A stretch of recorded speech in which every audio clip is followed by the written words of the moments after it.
All right. Hi, everybody. I'm Golden. Hi, sleepy little bunny. Uncle. Hi, Uncle Biku. How are you? Siren Tuber, I am.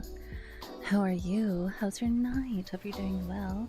Hi, Vic. Hi, Ter. Hi, Valonia. Hi, Kuka. Hi, Kono Bibi. How are you? Let's go ahead and let's talk about our Tuesday. It's Tuesday, isn't it? Hi, Nix. How are you? Welcome in, welcome in. Hopefully you all had a good Tuesday and a good Monday. I didn't see you guys yesterday. And I really hope you guys had a good week so far, a good weekend. Did you guys do anything fun? You guys go anywhere? Have you seen my sauna? Your sauna? No, I haven't. Let me see. What's your sauna look like? Hi, Noko. Welcome in. Just popping in. Have fun. Have a good one, Noko. Enjoy your night. I have not seen your sauna. I didn't know you had one. When did you get one? Did you get a sauna this past weekend? Why have I not heard about this yet? Why have I not heard about this yet? Hi, Riso. Welcome. Thank you for the flowers. Tyler. Mwah. Thank you for the kiss. How are you, Tyler? I just realized this drink is like falling off the table. Let me go ahead and just reach for it really quick and bring it back onto the table. There you go. It was falling. It was falling off. I'm good. You had a good week so far? Heading to bed a bit early. Hope you'll have a good night. Good night, Rin. Thanks so much for coming in and hanging out. You have a good sleep. Thank you, thank you, thank you. I had a good day, kinda. Gustav. we just started, Gaga. Oh my god. It's gonna do it for the whole entire time. It is not. Okay, thank goodness. Oh my gosh. Fluffy, thank you so much for the resub. Thank you for 21 months. Holy shit, Fluffy butt. But hi, good. Thank you so much for the 20 community subs. Let me go ahead and let me see. Who did you gift a gift to? Oh my gosh. Ellie New, Bronze Boomer, Agantis, Marsh TV, Prodigal Lover, Fifth Fleeter, Ascended Storm, Small Bean, Sun Richard, we rated them last week. Sun Richard, Tropicilla, Emergim, Trixie Doe, Syphils. Oh, Syphils got one. Trigun got one. Divide Angel, Groundwork, Keira, Moniloli, Call Orar, and Blue got one. Thank you so much, Gaga. You didn't have to. Thank you so much. Thank you. Which means we've already reached today's goal of 10. We've passed it. We've passed it by... We've doubled it. So that means tonight I will end stream with a love poem. So I'll be picking a love poem and we'll be reading that one. Thank you so much, Gustav. Thank you. You didn't have to do that. Oh, you did see it under the flood of subs. I did, yeah. Of course I saw it. Of course I saw it, Fluffy. I checked. I looked because it played twice, and I was like, why did it play twice? So I checked. Go get a rat. Hi, welcome in. My cat did it. Your cat did it. Oh, okay. Thank you, Gatita. Thank you, Gustav. Thank you. Hi, Blasi. Welcome in. What did we double and get the next person? What did we double and give to the next person? What if we double it? Okay, so the next person now has to do 40 gifted subs. That's how we double it, right? And then give to the next person. What in this context, what would be give it to the next person be? They have to read a love poem? Is that what it was? I sent the photo in the Sona. Oh, did you send it to me or did you put it in a channel in the Discord? Did you put it in a channel in the Discord or did you send it to me directly? Gifted subs. I got it. You got it? Okay. Thanks, Angel. Thanks. It's a miscellaneous. Oh, well, I mean, it's art. You can put it under art. Wait, no, but this is so cute, Kono. Oh, I love them. Oh, I love the eyes with the stars in them. How cute. Oh, I love this. I love the belt, the bright, like, pinky red belt. So cute, Kono. I love it. Your Sona made with the help of the lovely Dragon Doodle 78. How cute. I love him. I love it. Are you happy with it, Kono? Are you happy? Also, good morning. Good morning, Liquid. Hopefully everyone's doing well. I'm doing good. What about you? Hopefully you're doing good too. Just a reminder, guys, we are live over on YouTube. If you guys would like to open a tab and hang out over there as well, because I know some of you said it's easier for you to watch over on YouTube. So there is the link that way, if you'd like to. Good evening. Hi, Spencer. Welcome in, welcome in. I can't lie. That's supposed to be a reference to the colors of Kasane Teto? Kasane Teto? Is that, because I know you're really into, like, Common Writer? I think that's what it was, right? Is that in reference to that? I feel like it is. And I could be wrong, but I feel like it is. Johnny! Hi, Johnny. I did splendid. Thank you for asking. Good, good, good, good. You know what? I'm gonna kind of center myself a bit more here. Move myself like right here. I kind of feel like I'm always like pushed off to the corner of my own like oh. Thank you so much for the outfit change. Here we go. We're gonna start off tonight hanging out right here. I think this is a good spot for now. For now. I like it. I like sitting over here in the middle. Alright, time to change. Oh, thank you. Thank you. Thank you for the sweater change. Oh, you know what? I actually was talking to the artist who did the sweater and did my model and everything, and I was thinking about what if this year, right, for my birthday, we got another outfit and another hairstyle. I was thinking like an up style, and for an outfit maybe something, because the hair alone is gonna be about $250, right? Thank you for the head pat. Thank you for the head pat. So I was thinking if we did another outfit, or maybe we should do just a hair. What do you guys think? Because last year for my birthday we did the braids, we did the monocle, and we did the sweater. So I was thinking this year, what if we did like another hairstyle and another outfit? But then that would mean we'd be pushing back the 2.0 a little bit longer, and part of me, I don't mind that, but I do want new hair. Hair, just the hair. You guys want to do just the hair? I was thinking about that too, getting just the hair, or maybe like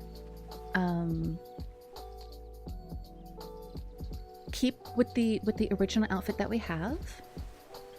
What if we did a different color? But I kind of feel like I could just change that myself. I'm stoked to see it. An up style would be pretty cool. Yeah, it's gonna be like an up style messy bun kind of thing, and I've already asked them how much that would be. The quote that they gave me for just the art, right, for just the art of it would be right here. Let me double check it. It was there it is. They told me 200 for just the hair. 200 flat for just the hair. With taxes and everything, it'd probably be closer to be like 230, 240. Sounds like a good idea to me. Yeah. Save the money for the 2.0.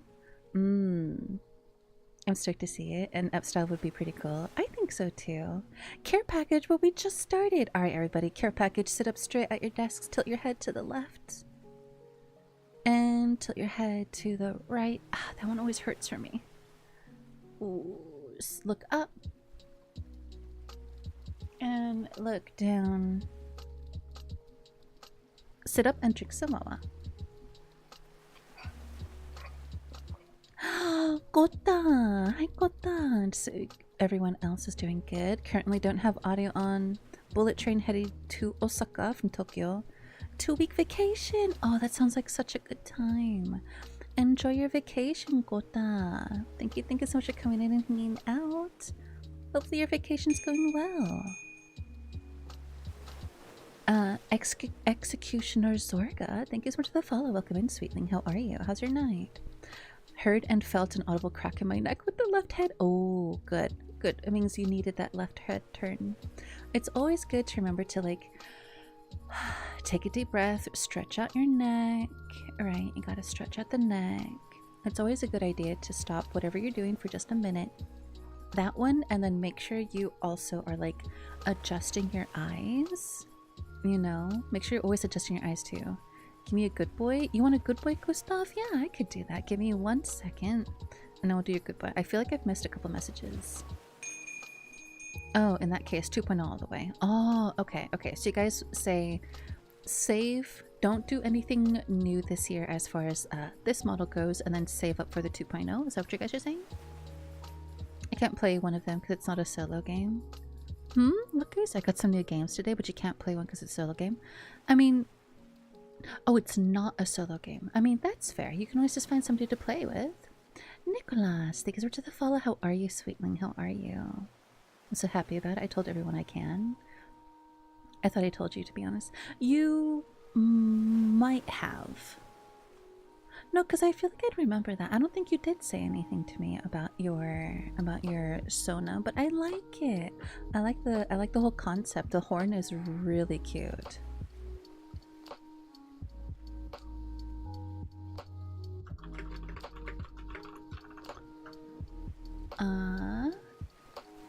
Let me double check something really quick. I ordered something for a friend, and it doesn't look like they got it. Ah, okay, hold on. Let me send this over to my friend really quick. Okay, and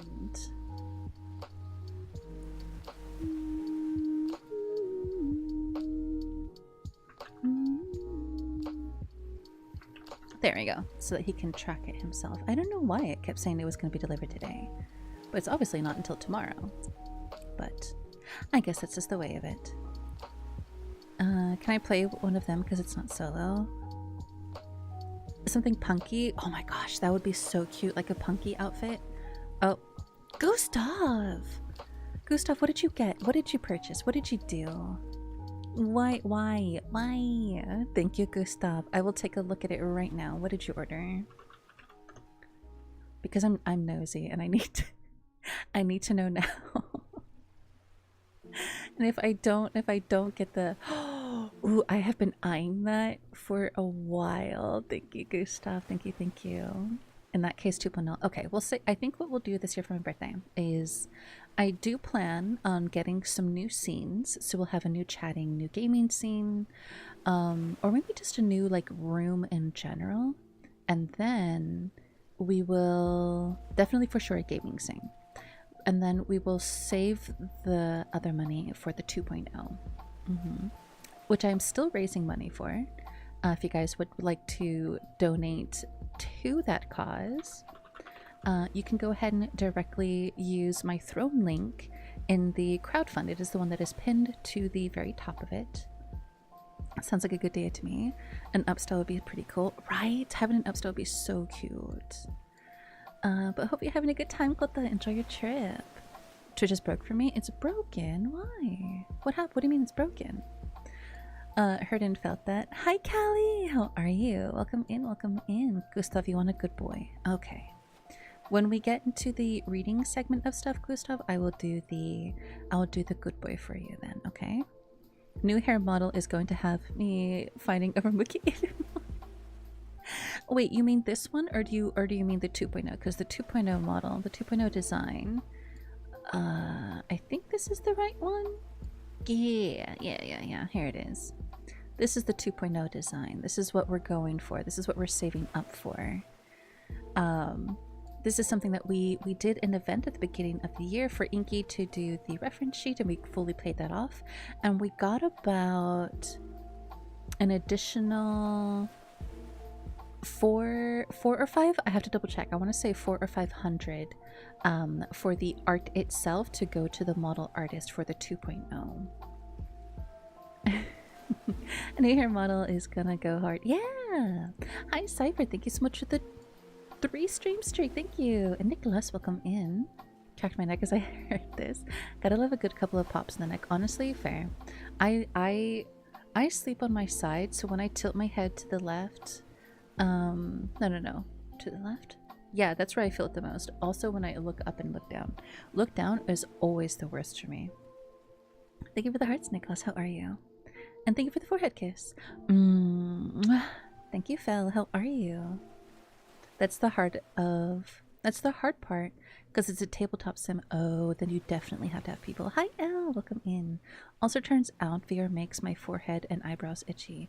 Like the headset itself, it does the same thing to me. I don't really like wearing the headset, but I do have a VR headset. Kota actually gifted that to me. I would say save the 2.0. If you get a new asset for this model, they will not really get the attention they deserve when you get the new model. Right, that's what I was thinking. Hi, Aeon! Welcome in, how are you? Let me give you a quick shout out. How have you been? Were you doing some ASMR earlier? I think I saw you live earlier today. Were you doing ASMR earlier? Was that today? Or was that like a couple days ago and I'm dumb? Nothing. It's green. It's green. It's gonna be so cute.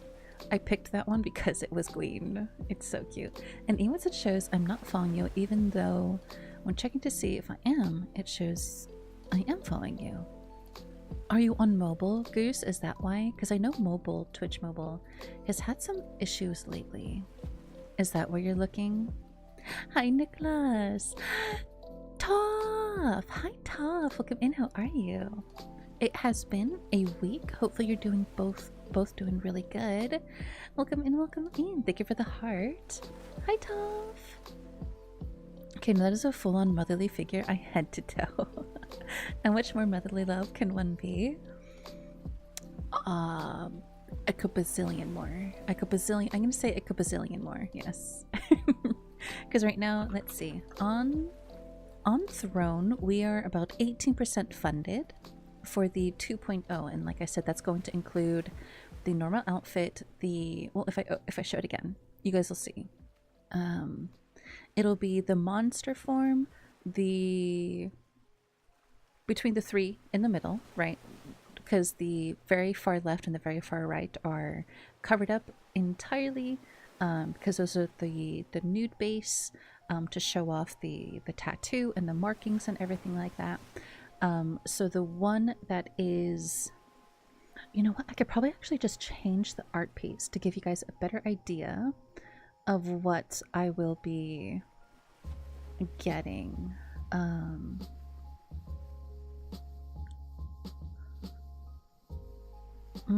It would have to be this one. Here we go.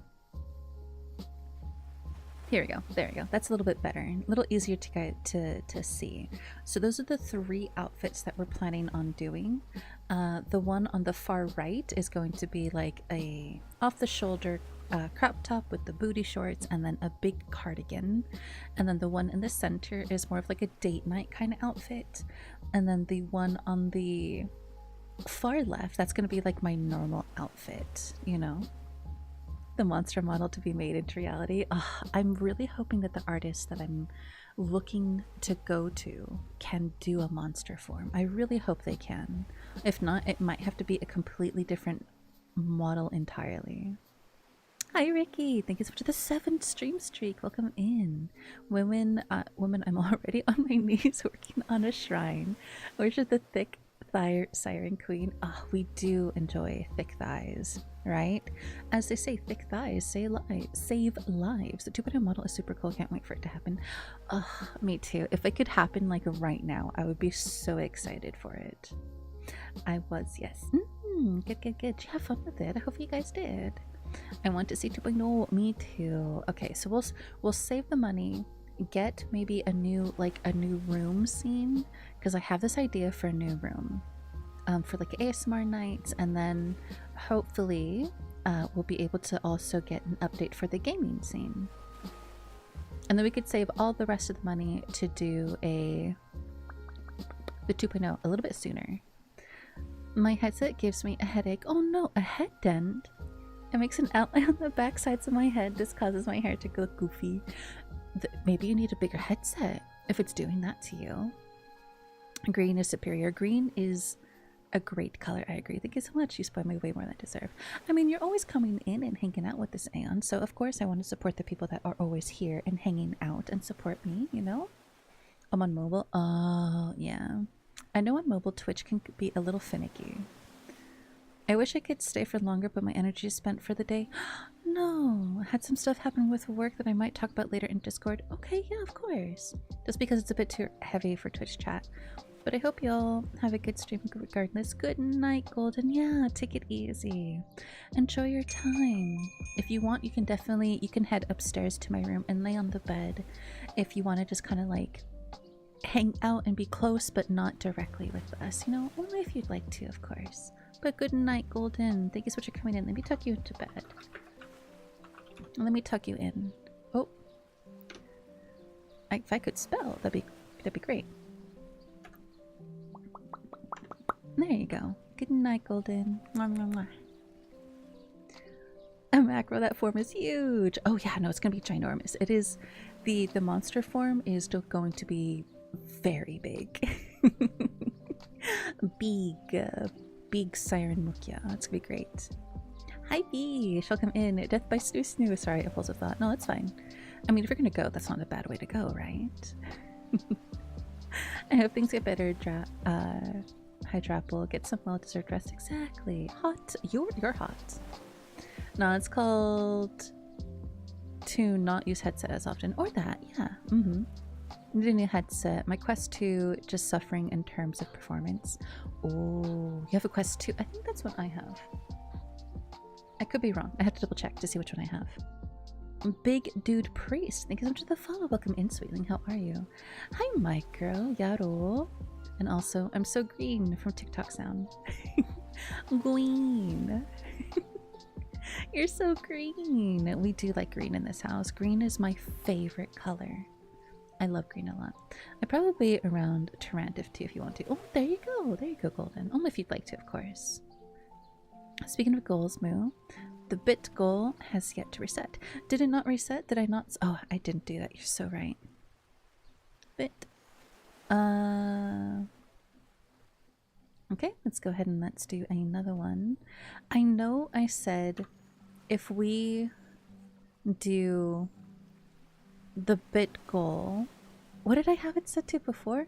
It was 2, right? It was 2K? Because it started it back at 100. Is that what I normally have?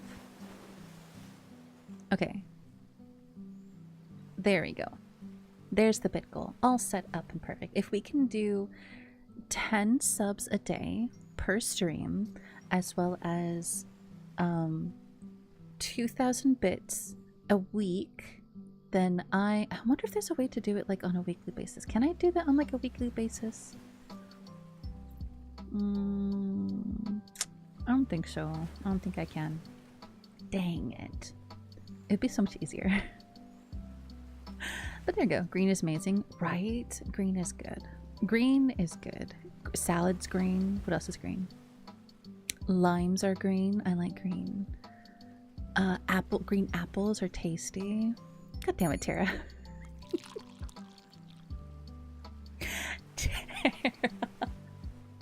Tara, thank you so much. All right. Money is great. I mean, money is definitely nice. All right. Thank you so much, Tara. We make goals around here. Oh, do we? So should I make it like an even bigger goal next week? Just make it like 100,000. I'm just kidding. I'm just kidding. I have the Quest 3 and it's nice. I feel like you know what? I can double check which one I have, because I know I have one. It was gifted to me on Throne. And if I go through all my past orders, It'll take me a half minute to kind of find it. I have a 2. I have a MetaQuest 2, and that was given to me by Satsu. Satsu gave that to me. There we go. Josatsu. But how are you, yokai? Welcome in, boobies. You're talking about birds? The ones with the blue feet? Yes, we do like burps. Burps are appreciated in this house, but thank you so much, Tara. Thank you. Oh my god. I will go ahead and I will add the kiss marks and everything now, because I owe one for Fluffy, Gustav, Tara. Who else up today? Let's see. Fluffy, Gustav, Tara. That was it. Just those 3. Alright. Let's see. Fluffy is going to get a blue kiss for sure, because Fluffy is a blue perrito. Let's bring that forward a bit. And we'll put that right here for Fluffy. Is it on my hair? You know what? That's fine. That's good enough. And then we got one for Gustav. We can do a... Let's do another kiss. For Gustav, we will put it just slightly bigger. We'll put it right here. He went straight for the jugular.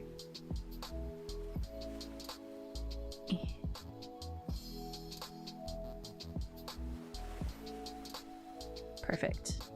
Alright, there's Gustav, and then we gotta do one for Tara. Oh, almost pressed the wrong thing.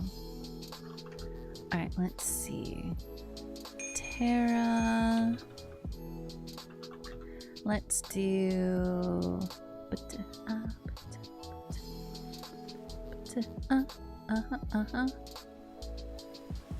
I had that on? I didn't know I had that one on. Let's see. Oh, there it is. Alright, Tara. You kind of look like an ear biter. So I'm gonna put this one right here, right on my ear for you. If I can get it on my ear.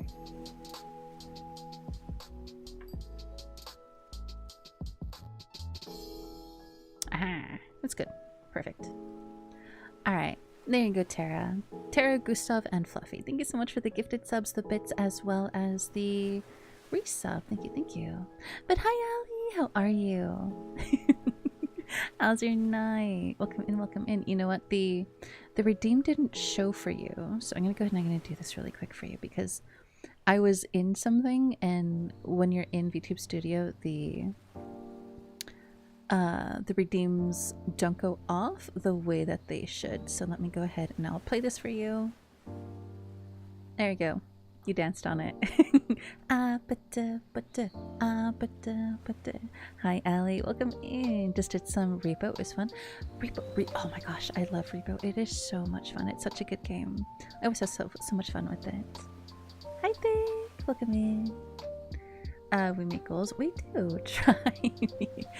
Okay. You know what? You know what, Tara? We're gonna start this. All right. All right. You know what, Tara? All right. How dare you? How dare you, Tara? How dare you? Let's see. Let me go ahead and just do... There. There. New goal started. There you go, Tara. We're gonna fight. We're fighting then. We're gonna do it. We're gonna fight with bits, I guess. God, I need one. You need one? Need one of what? I've seen the internet rise to some ridiculous challenges before. 100,000 biddies isn't completely out of the realm of possibilities. Yeah, but I chickened out. I only did 50. I chickened out. Hi, Vic. Okay, I'm gonna be slow here. But what even is a kabedon? A kabedon is a wall slam. It's a wall slam. Memorial Dust. Thank you so much for the follow. Welcome in, Sweetling. How are you? The only thing that bugs me a bit with the Quest 3 is the hand tracking is a bit unresponsive without the controllers. Really? Wait, okay, so is that the one that... I sneezed. Kono, thank you so much for the 310 biddies. Merwin, welcome in, welcome in. How are you? How's your night? But I remember with the Quest 2, because that's the one that I have, how like it would pick up the finger movements when your hands were like holding the controller. Oh, I didn't mean to hit my mic, but I did. I had to ask too. I guess it's a pin someone against a wall, throw them against the wall, something along that. Yeah, it's a wall pin. Yes, it's a wall slam. Just did some repo. I love repo. It's so much fun with people. I forgot I have to go in person to my class early in the morning. Good night, Kono. Rest well. Thank you so much for coming in and hanging out. One more thing before we get into the book. Copy don't. Thank you. Yep, that was definitely necessary. Thank you, Tara. Thank you for the copy don. Hi, Valvera. So I've been in and out of chat and server lately. No, you're okay. As long as you're taking care of the things that you need to take care of, that's all I could ask for. But I'm good. I'm good. We've had the roofers over the last couple of days, and so I have been struggling to sleep. And then last night, yesterday, my not yesterday. Yeah, Monday. Monday was yesterday. Yeah, Monday, my mom forgot something before she went off to work, so I had to wake up my older brother to have him take it to her, and then I just could not sleep because I was just like, I kept checking my phone, making sure that she didn't like forget anything else. So I was not able to sleep, and then this morning the roofers came and they started finishing up the roof, so I was struggling to sleep there too. But I finally did get some. But hey to Marilyn, welcome in. You won't win against me. Don't put it past some people, right? I would not put it past some people to be like, oh yeah, and then just completely blow my mind. Hello, that's a very interesting sneeze, right? I mean, it's the kind of sneeze I don't mind. Hi Aiden. Wait, Ken doesn't have the hip sway? Yes, Ken does not have hip sway. He does not have the hip sways like I do. I'm sorry, son, he just doesn't. Okay, anyways, off to bed. Good night, Kona. Thank you again so much for the 310 biddies. Thank you. Mwah. Rest well. He only has a tail wag, which is just as nice. That's all I'm gonna say. Hi, Spencer. Welcome in. How are you? That's a crime. Damn, Mumu. Need to get a good sleep. Just good deep sleep. Oh my gosh. I was hoping I'd be able to sleep in. Well, okay, technically I kind of did, because yesterday I didn't wake up until closer to 8 p.m. And then I looked at the time and I'm just like, I only have like an hour until I have to stream. I don't think I can like mentally be prepared to sit down and stream with only an hour, right? So I ended up just canceling last night, and I did some video cleanup for the next audio, which reminds me, if you guys are not already following my YouTube, here is my link to the YouTube. Right now we have 3 roleplay audios up. We have one from last October about a witch's, I think it's called like a witch's dream, and then there's the second half of that one, and then I recently posted one where it is nerdy bookworm. The next one I think you guys would really like. It's gonna be a bit late as far as like season 1 goes, but the next one is going to be a New Year's kiss.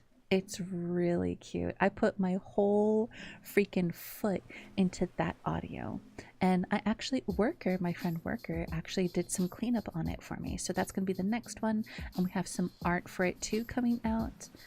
So hopefully you guys will enjoy that audio when I'm able to sit down and like put it together into a video form. It should go out on, let me check my calendar when I have it set to go out. It should go out on the 12th, so that'll be this coming up Sunday. It should be out this coming up Sunday. Librarian one, so fucking cute. I really liked that one. That one was a lot of fun. I'm doing good. I want to tell you, I saw the Super Mario Galaxy movie on Easter. It is so good. I dub it as a movie of the year in my opinion until something else beats it, like the Backrooms. Oh, dude, we watched last week we watched the Backrooms trailer, and it looks really good. I cannot wait to watch the next one, or to actually sit down and watch the movie, because it looks like such a good movie. Cooper, thank you so much for the resub. Enjoy this emote sound as always. Welcome to favorite cafe, Cooper. How are you? Thank you. Let me go ahead and add a kiss for you. Let's see, Cooper. We'll do hot pink. No, orange. We'll do orange pink. We'll do this orangey pinky color, and we will put it over here on my cheek. Thank you, Cooper. Thank you so much, Cooper. Thank you so much for this resub. For the 37 months. Holy shit, Cooper. Is bland tired as heck. You know what? Honestly, that's fair. You might win this one. You're just being an asshole. Fine. I accept the winning. The win. I will take the win. There you go. That be... Jesus Christ. Jesus Christ, Tara. Tara, thank you so much for the 10,000 biddies. Holy shit, thank you. Thank you, Tara. Thank you. Jesus. That being said, pinche, that being said.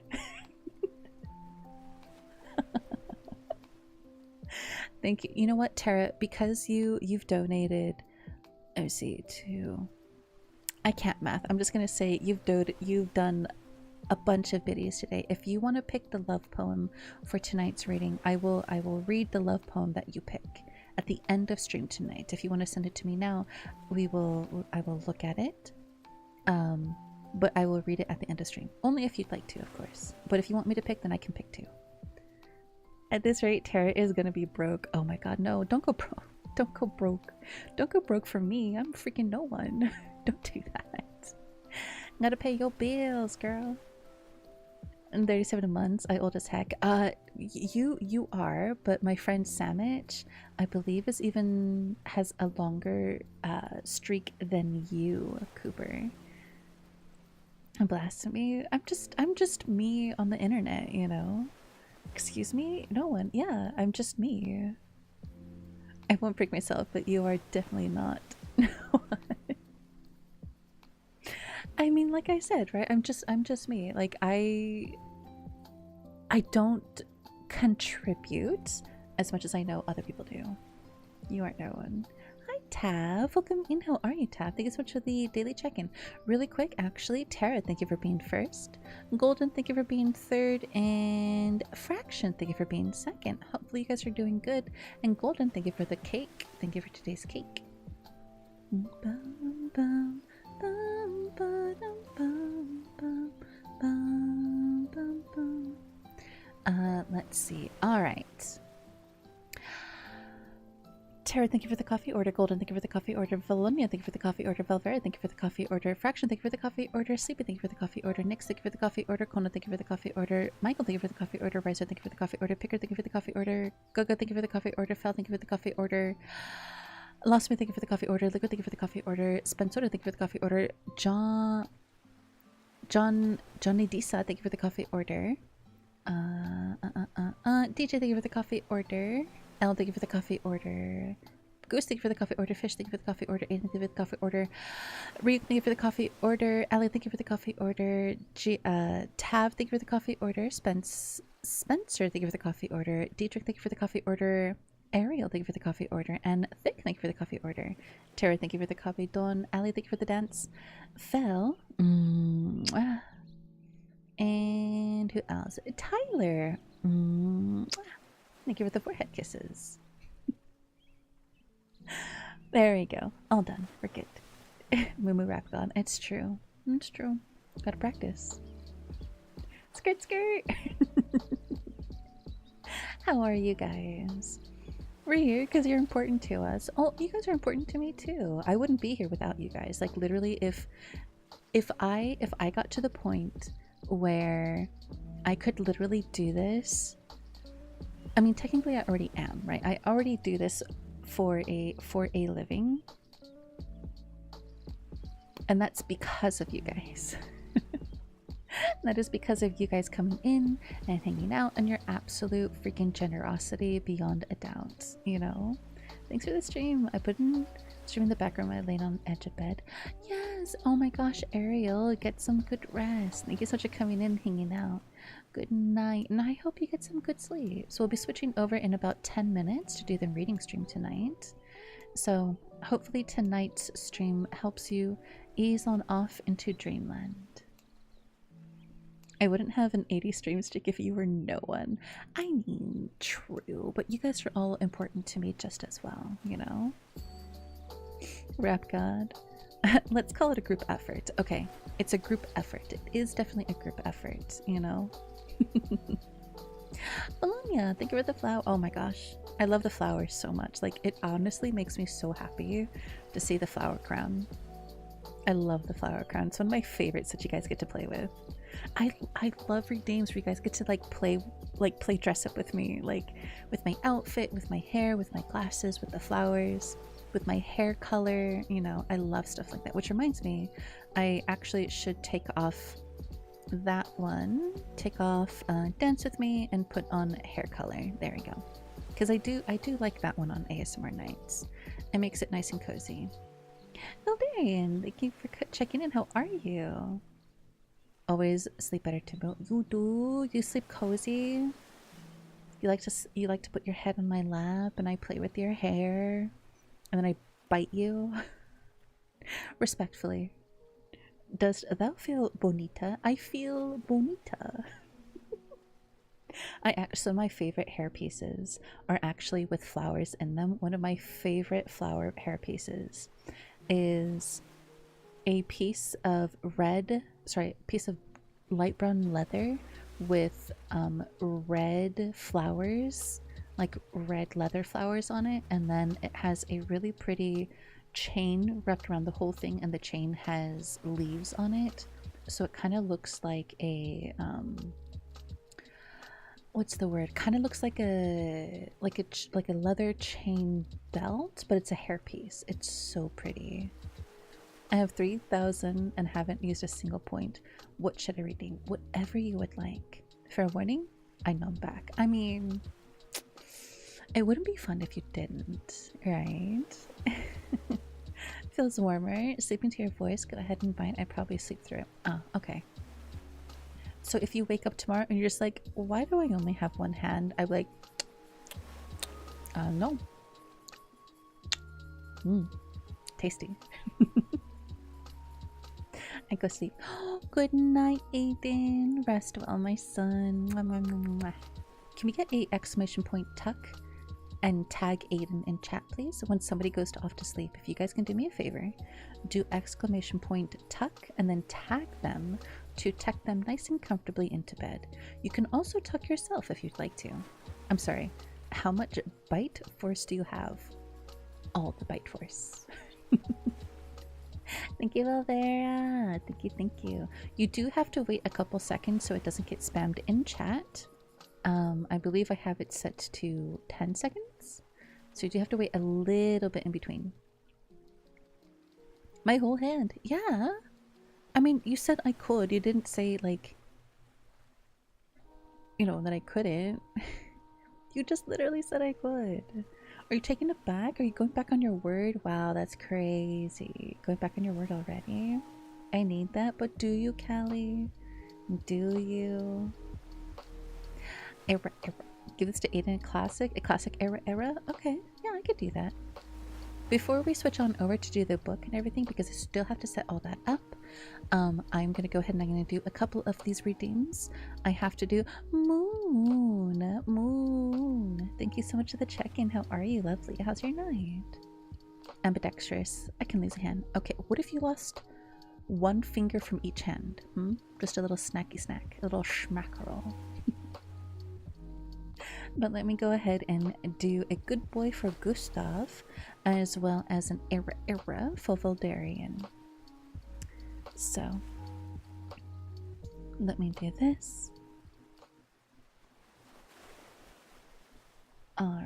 do that, and then we'll go here. Gustav. Gustav. You are a good boy. Gustav, you are a very good boy. Cooper. Thank you so much, Cooper. Thank you, Cooper, for the donation on Ko-Fi. Gustav is a very, very good boy. Gustav is a stinky bear. Gustav is a is a funny bear. And Gustav, you, I guess, are not that stinky of a bear. Good boy, Gustav. Good boy. Stern voice. Cooper Chew Anderson. I don't know what your last name is. You can keep the stinky part as long as I'm a good boy. No, you're definitely a stinky bear. That's definitely how it is. That's what was on the script. So I just have to do what the script says. Good, but you're a good boy, Gustav. You're a very good boy. And then 𝙇𝙤𝙈, you want an 𝙼𝙈? Okay. There's just one. How do I always forget how I do this one. Because you guys always ask for the Spanish one, and then I have to like try and remember how I do the other era. Hold on. I think I have it here. I physically wrote it down because I kept forgetting it. Like, I'm not even joking with you guys. I literally wrote it down. Was it? I could have sworn. Was it here? No, it definitely wasn't here. Was it here?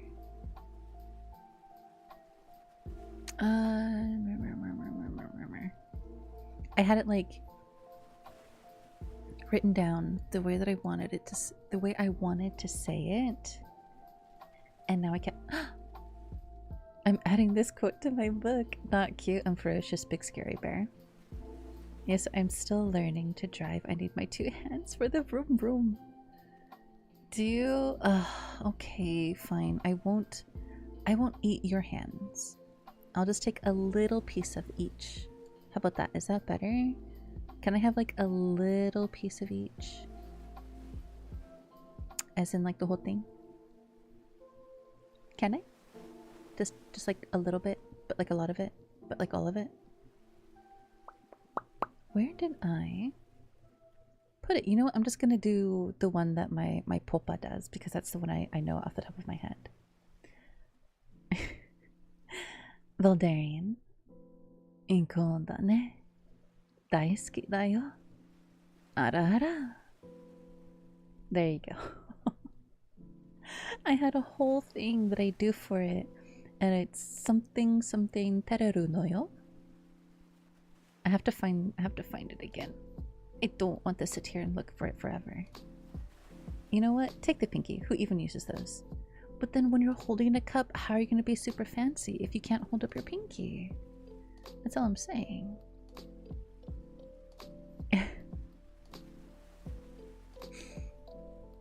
You're going to sleep before you go to sleep? Okay, Gustav. Thank you so much. Have a good night. Thank you, good. Night, night, night. Imagine being stinky, right, Boo? Imagine being a stinky bear like Gustav. Good night, good. Mwah, mwah, mwah. Rest well. We have ads starting in about a minute, so I'll do your good girl for you when we come back, 𝙇𝙤𝙈. I'm gonna go ahead and I'm gonna set up for the reading segment of tonight's stream. So give me a second, guys. We're gonna switch on over. We're gonna set up for the reading portion, and I will be right back.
Alright, let's go ahead.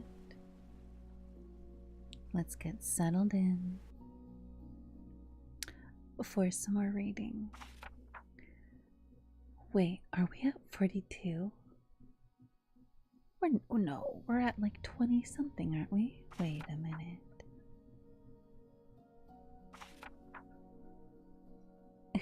Welcome back. Welcome back, everybody. Welcome back. Did you guys get up and get some water? Did you guys... There we go.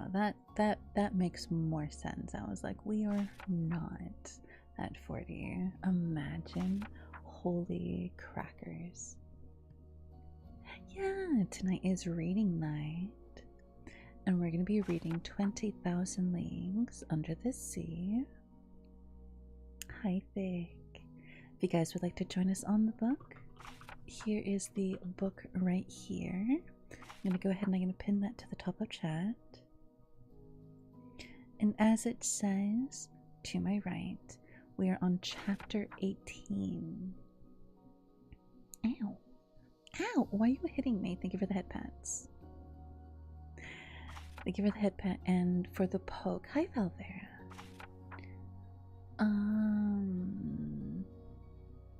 I was trying to find some music that I really liked, but I'm gonna have to change it to this one, I think. Their name is Tide Nebula.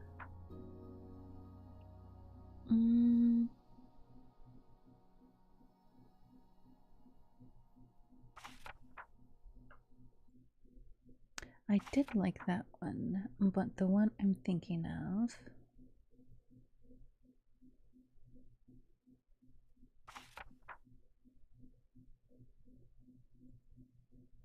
this is it.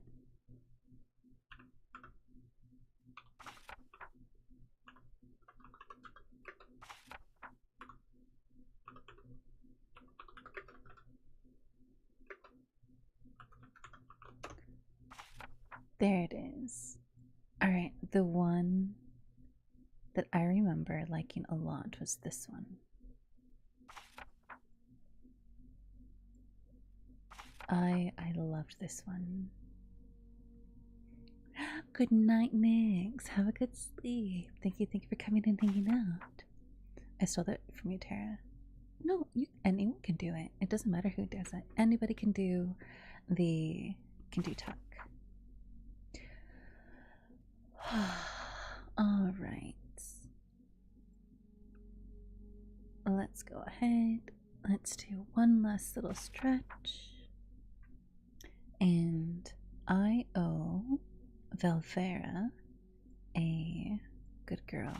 And Fish, you want a forehead kiss? Thank you for the forehead kiss. Alright. 𝙼𝙈𝙈, you are a good girl. 𝙼𝙈𝙈, you are a very good girl. Good girl, 𝙼𝙈𝙈. 𝙼𝙈𝙈 is a very sweet girl. 𝙼𝙈𝙈 is a very funny girl. 𝙼𝙈𝙈 is a very talented artist. Good girl, 𝙼𝙈𝙈.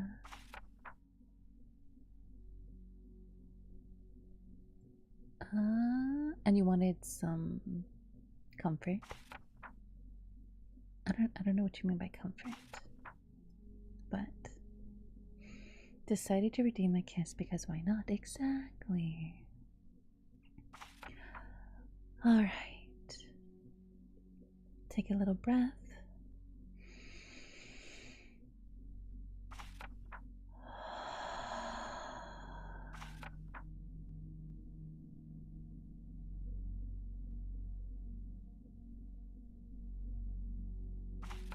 And let's get into the book. We're on chapter 18.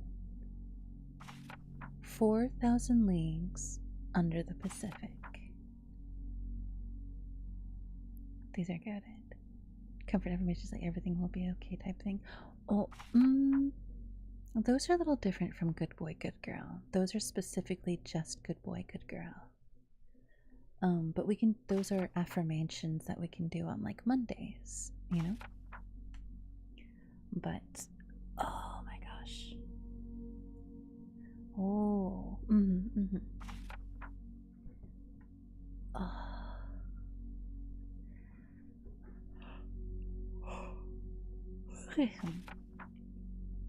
And that's why I throw in the things like, that you're funny, sweet, good artist, I should say, eager, calm, lovely, what else? Relaxed, renewed. I consider those a little bit more of affirmations. So I threw in a couple of those too, which I normally do anyways. But, alright. Chapter 18 of 20,000 Leagues Under the Sea. And where we were last time is the Professor, Ned, and the Professor's companion. I always forget his name. They were... Hi Wraith, we are reading 20,000 Leagues Under the Sea. If you do !book, you can get the link that way to the story. But we are at the point where Ned, the Professor, and the Professor's companion all meet, and they... what's the word? They are talking to each other as the ship, or as the Nautilus is, I guess, coursing through the underground, in the water. And they see a beautiful sight of the ocean when the Nautilus is his companion. Is that what we're calling it? Yes, that's what we're calling it. I mean, it's not really like he's his butler. He calls him something else. Conseil, that's his name. He's more of like his servant, for lack of a better term. But the three of them talk, and they're in the lounge of the Nautilus, and then a side panel opens up and they can see out into the water, and they see fish, and they see tons of water. And that's when they decide that they kind of want to like explore a bit more of what this Captain Nemo and the Nautilus has in store for them, right? So after they're discussing it, they eventually split ways. And the Professor then writes in his journal, and he says it has been a couple days since he's actually seen the captain himself, since he's seen Captain Nemo. And one day, while he is out on deck, while the Nautilus is, I guess, surfaced and getting more air, because the way that it keeps air has like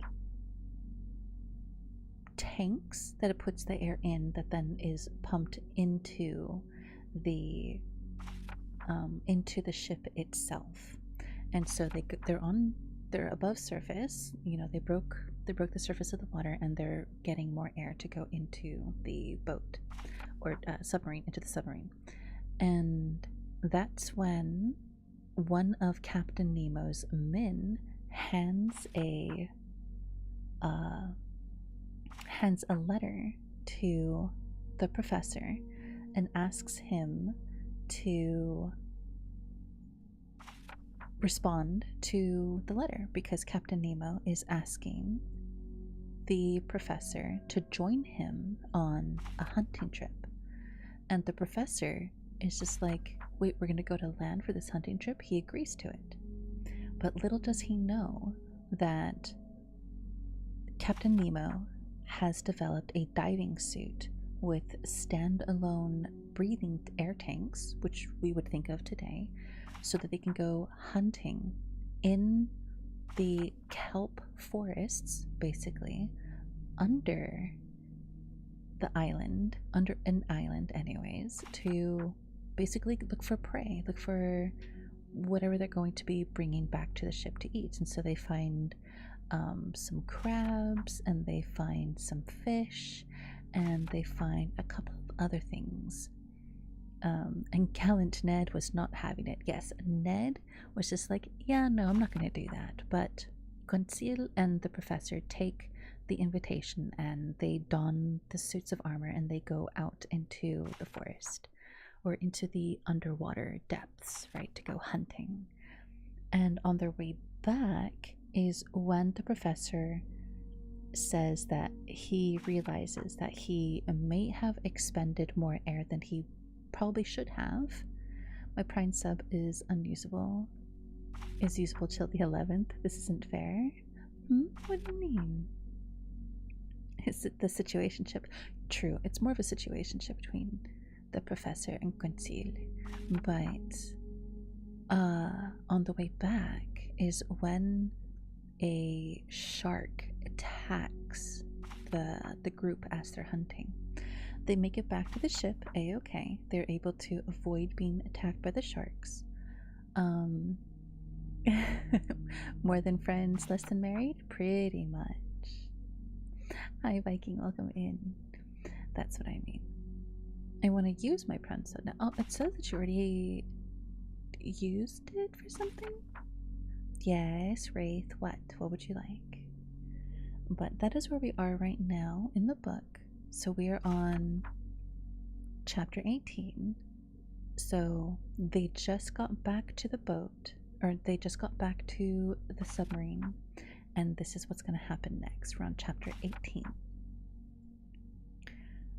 Chapter 18, 4,000 leagues under the Pacific.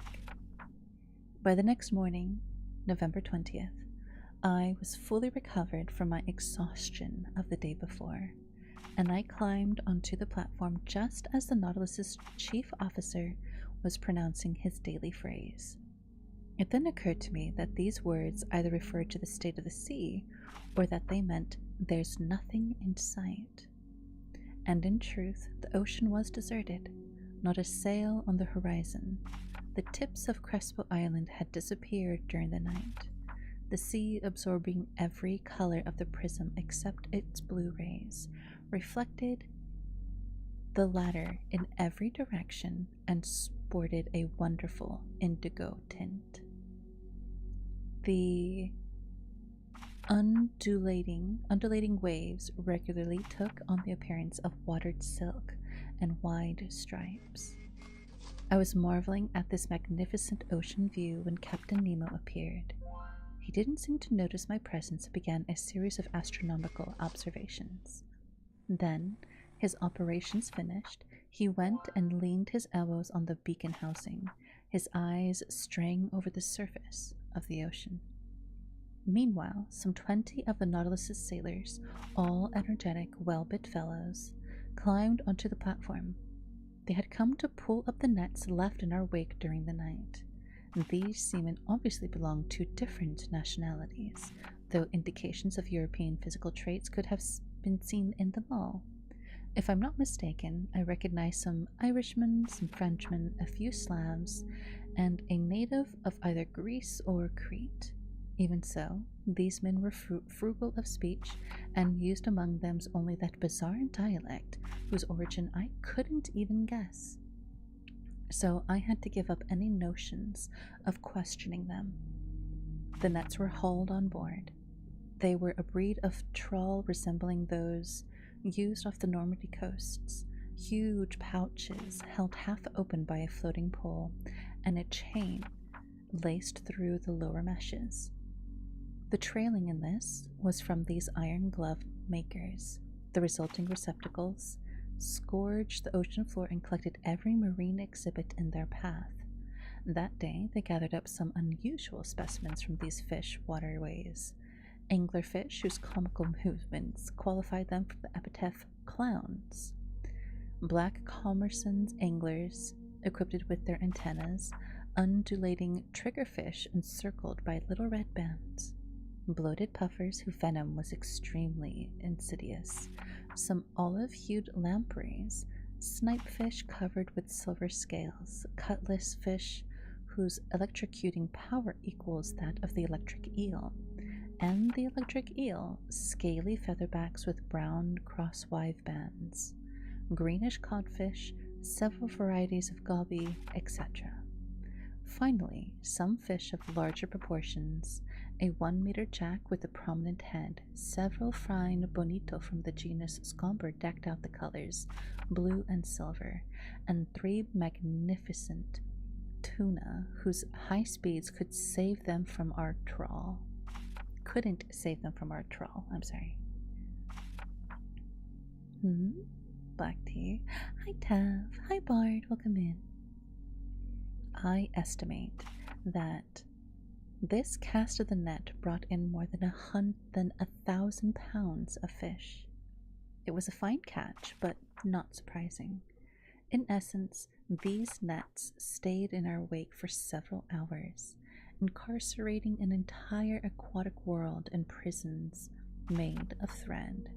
So we were never lacking in provisions of the highest quality, which the Nautilus's speed and the allure of its electric light could continue to replenish. These various exhibits from the sea were immediately lowered down the hatch in the direction of the storage lockers, some to be eaten, others to be preserved. After its fishing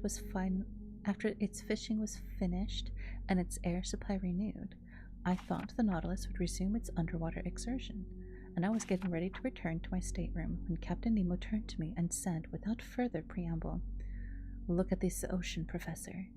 Doesn't it have the actual gift of life? Doesn't it experience both anger and affection?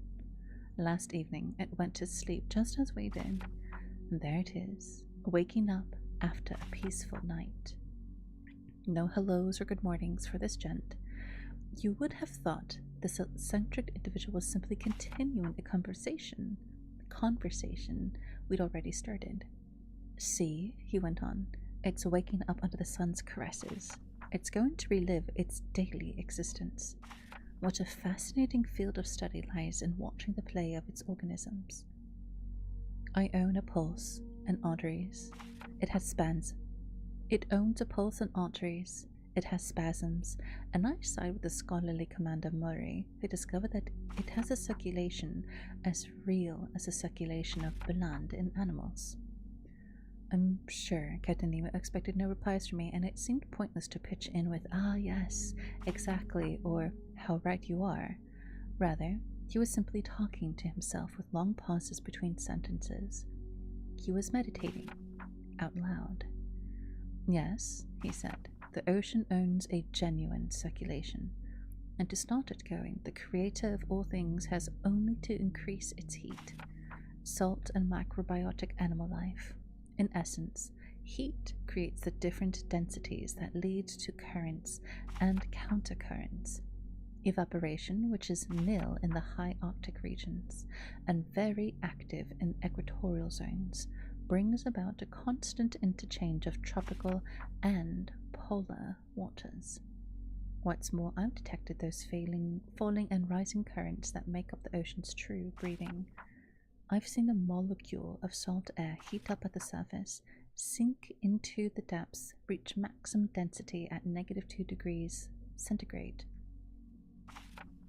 -2 centigrade, then cool off, grow lighter, and rise again.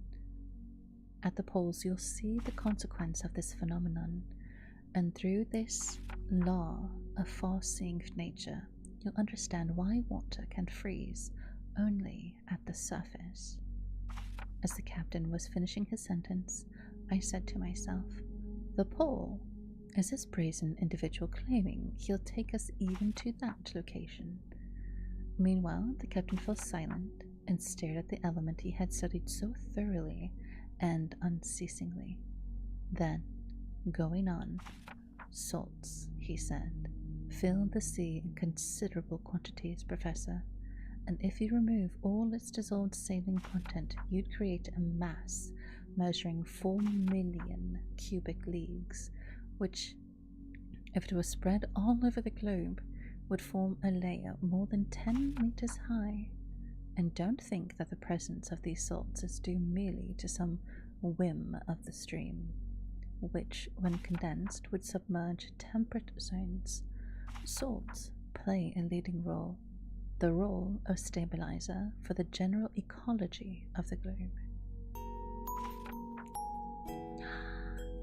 When darkness fills the skies, hiding all our hopes, stay with me forever. Hi, birdie. Welcome in, welcome in. How are you, lovely? Welcome on in, raiders. Welcome to Fever Cafe.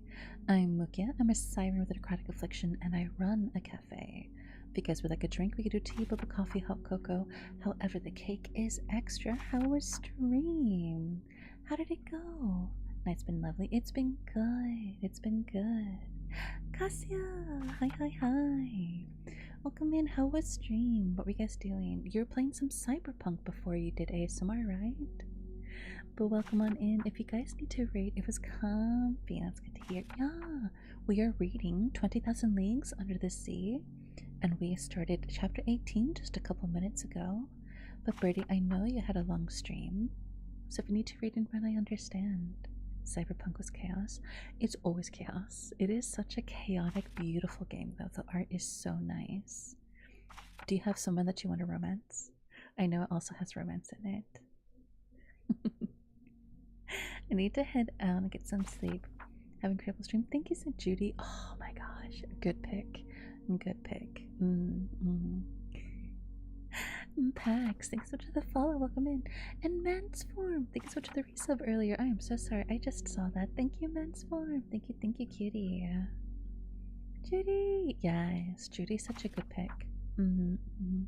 They're so cute. I mean, I think they're cute. Goldclaw and Kaisa-chan, thank you so much for the follows. Welcome in. Welcome in, welcome in. If you guys would like to get nice and comfortable, we are reading a book. I'm currently reading 20,000 Leagues Under the Sea. If you want to follow along, here's the link. Otherwise, just lay back, relax, and get comfortable. Thank you, thank you. No, thank you, Albert. Thank you for hanging out with our birdie. Birdie is so cutie. We love her. She's so sweet. If you guys haven't already followed Birdie, make sure you do. I'm going to drop their link one more time in chat, just in case you guys didn't see it before. There they are. Birdie is adorable, and we love Birdie. The Torrells, thank you for the follow. Welcome in. Want to hello? Hi, Albert. I'm gonna go ahead and I'm gonna get back into the book, but thank you again so much for the raid. Make sure you guys are comfortable and cozy. Alright.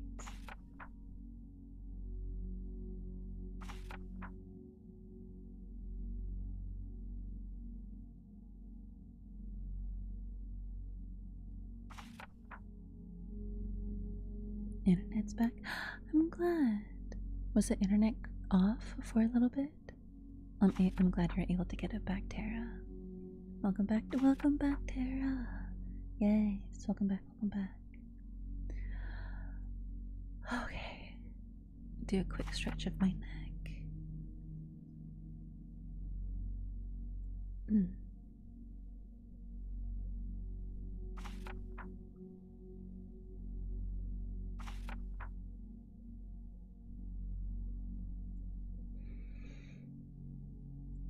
Alright.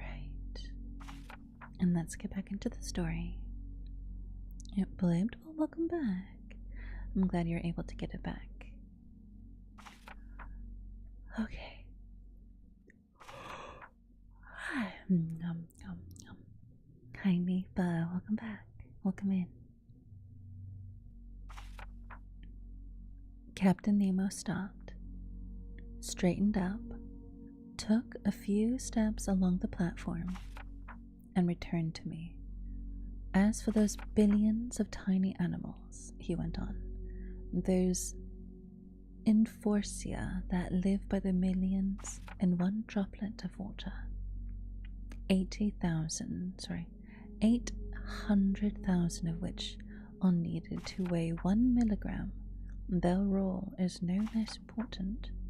They absorb marine salts, they assimilate the solid elements in the water, and since they create coral and madrepores, they are the true builders of limestone continents.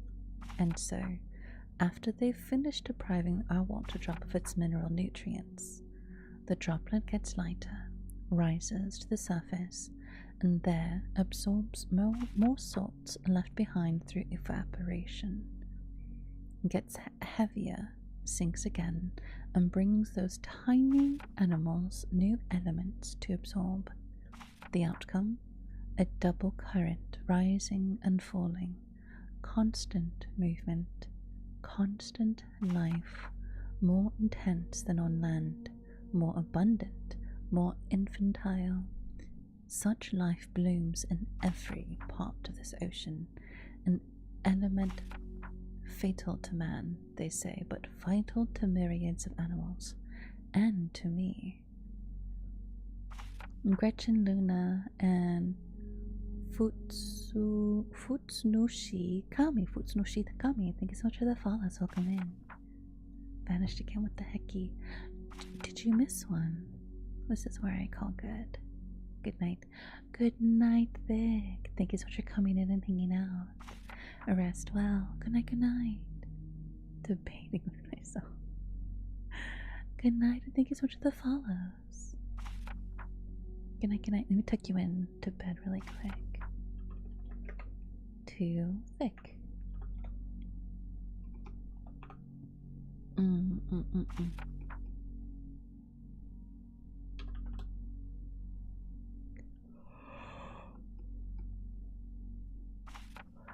Oh my gosh, I cannot spell. I keep putting in an R and there's no R. There we go. Good night, Vic. And Grishmark, thank you so much for the follow. Welcome in. Amazing has happened. What's happened, Ray? What's going on? What happened? Is it with your model or with something else?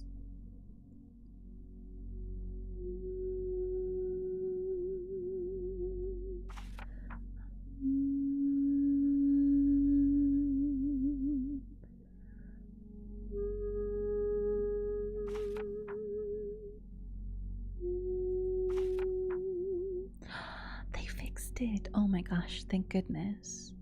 Good. I was wondering about that. Nice to, yeah, congratulations. But I can figure it out. Oh, that's good. That's good. And the eye tracking works out. Oh, thank goodness. That was an issue too.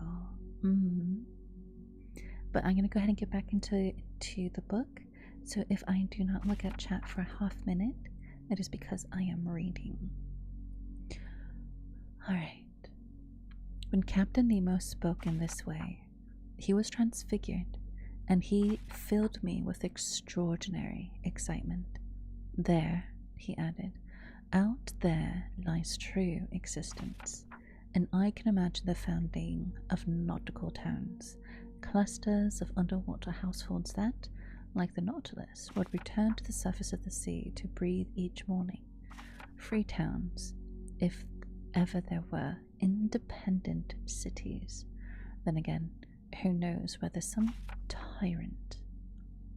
Captain Nemo finished his sentence with a vehement gesture, then, addressing me directly, as if to drive away an ugly thought, Professor 𝙼𝙈, let me ask you, do you know the depth of the ocean floor? At least, Captain, I know that the major soundings tell us. Could you quote them to me, so I could double-check them as the need arises? Here, I replied, are a few of them that stick in my memory. If I'm not mistaken, the average depth of 8,200 meters was found in the North Atlantic, and 2.5 2,500 meters in the Mediterranean. The most remarkable soundings are taken in the South Atlantic near the 35th parallel, and they gave 12,000 meters, 14,091 meters, and 15,149 meters. All in all, it's estimated if the ocean sea bottom were made level, its average depth could be about 7 kilometers. Well, Professor, Captain Nemo replied, we'll show you better than that, I hope. As for the average depth of this part of the ocean, I'll inform you that it's a mere 4,000 meters. This said, Captain Nemo headed to the hatch and disappeared down the ladder. I followed him and went back to the main lounge. The propeller was instantly set in motion, and the log gave our speed as 20 miles per hour. Over the ensuing days and weeks, Captain Nemo was very frugal with his visits. I saw him only at rare intervals. His chief officer regularly fixed the positions I found reported on the chart, and in such a way that I could exactly plot the Nautilus's course. Conseil and Ned Land spent the long hours with me. Conseil had told his friend about the wonders of our undersea stroll, and the Canadian was sorry he hadn't gone along, but I hoped an opportunity would arise for a visit to the forests of the 𝘼𝙎𝙈. Almost every day, the panels of the lounge were open for some hours, and our eyes never tired of probing the mysteries of the underwater world. The Nautilus's general heading was southeast, and it stayed at a depth between 100 and 150 meters. However, from Lord knows what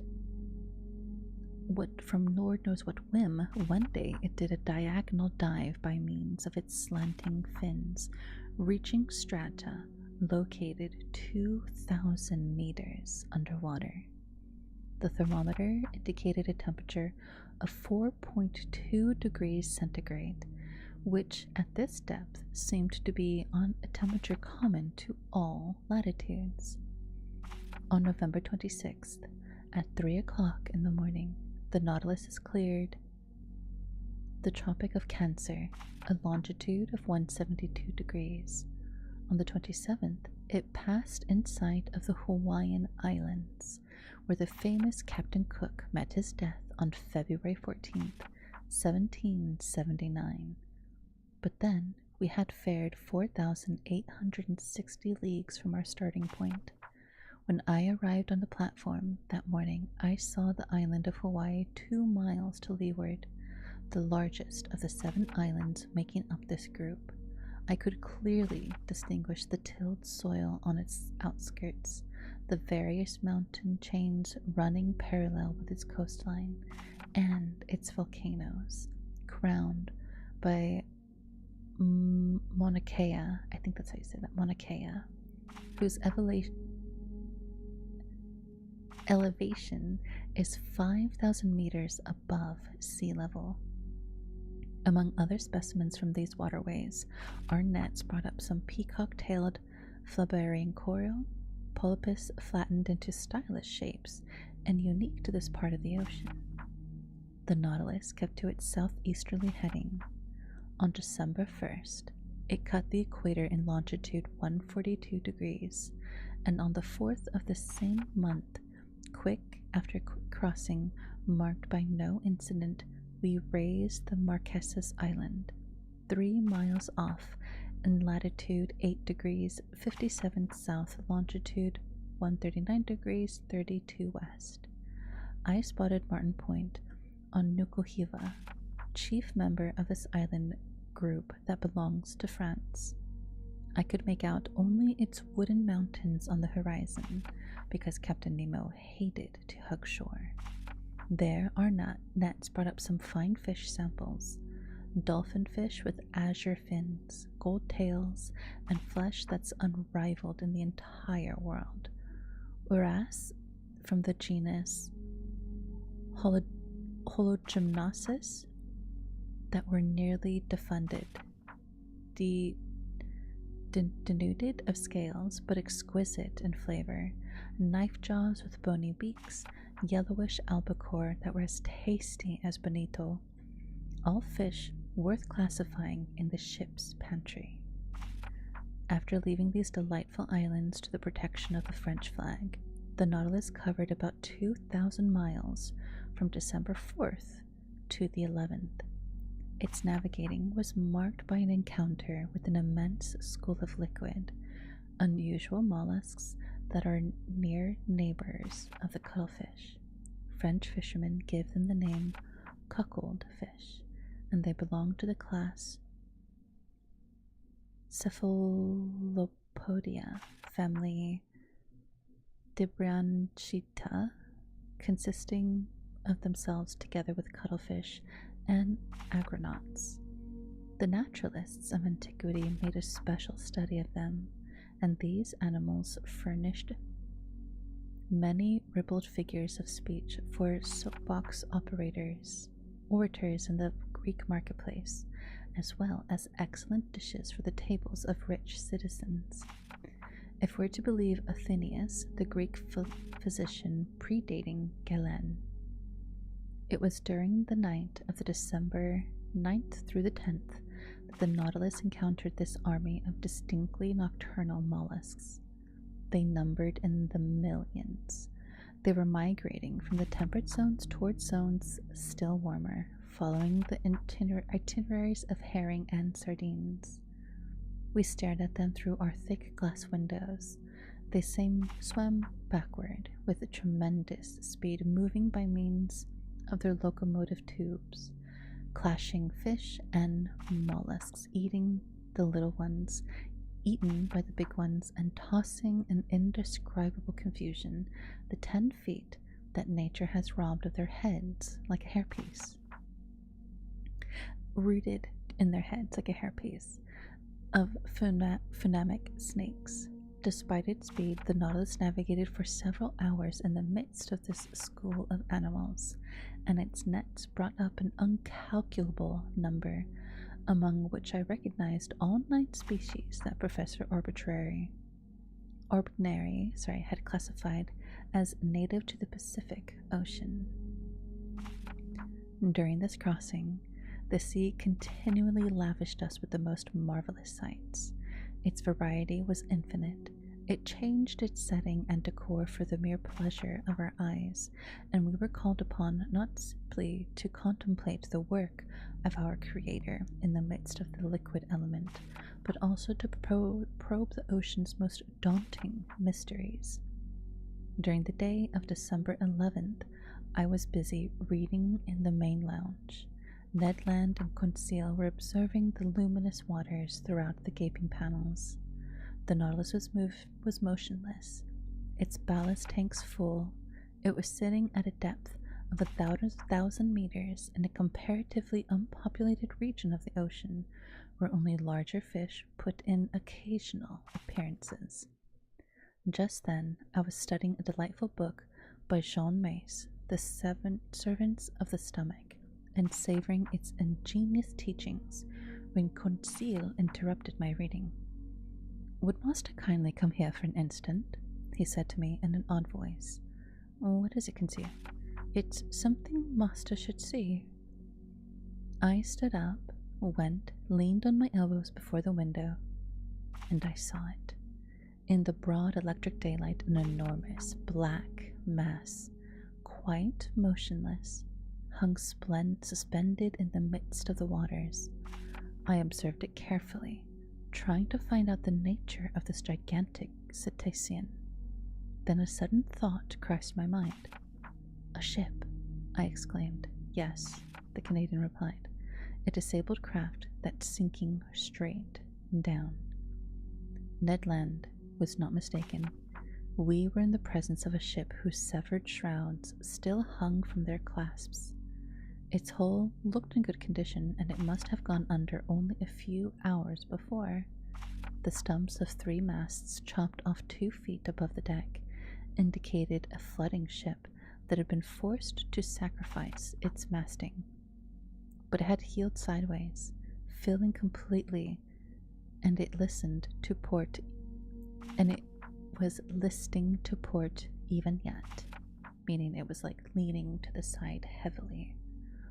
A sorry sight, this carcass lost under the waves, but sorrier still was the sight on its deck, where, lashed with ropes to prevent their being washed aboard, some human corpses still lay. I counted 4 of them, 4 men, one still standing at the helm. Then a woman, halfway out of a skylight on the afterdeck, holding a child in her arms. This woman was young. Under the brilliant lighting of the Nautilus's rays, I could make out her features, which the water hadn't yet decomposed. With a supreme effort, she had lifted her child above her head, and the poor little creature's arms were still twined around its mother's neck.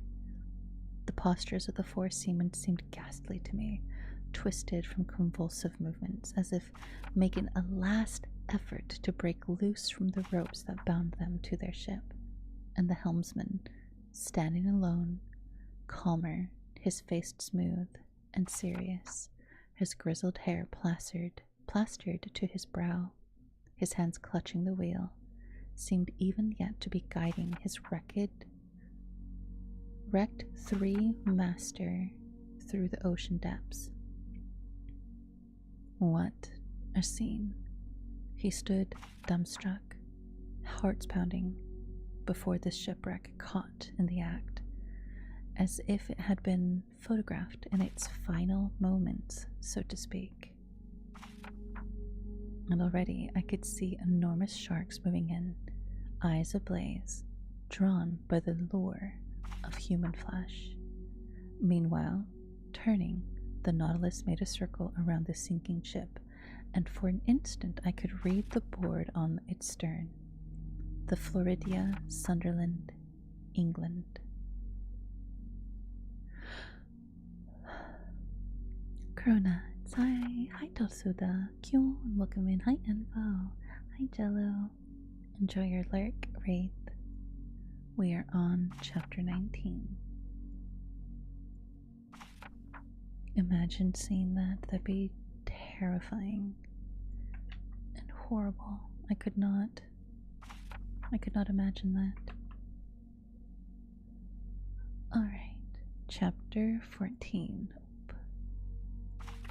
Sorry, 19. Chapter 19. Titled simply Vanikoro. Put it right there.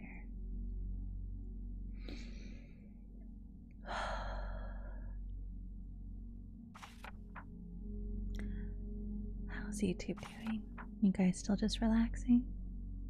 If you guys would like to watch on YouTube, if it's easier for you, there is my link right there, and you can get nice and cozy over on YouTube. Or just throw me a follow for any extra content. Alright. I can try not to sneeze. Don't sneeze, don't sneeze.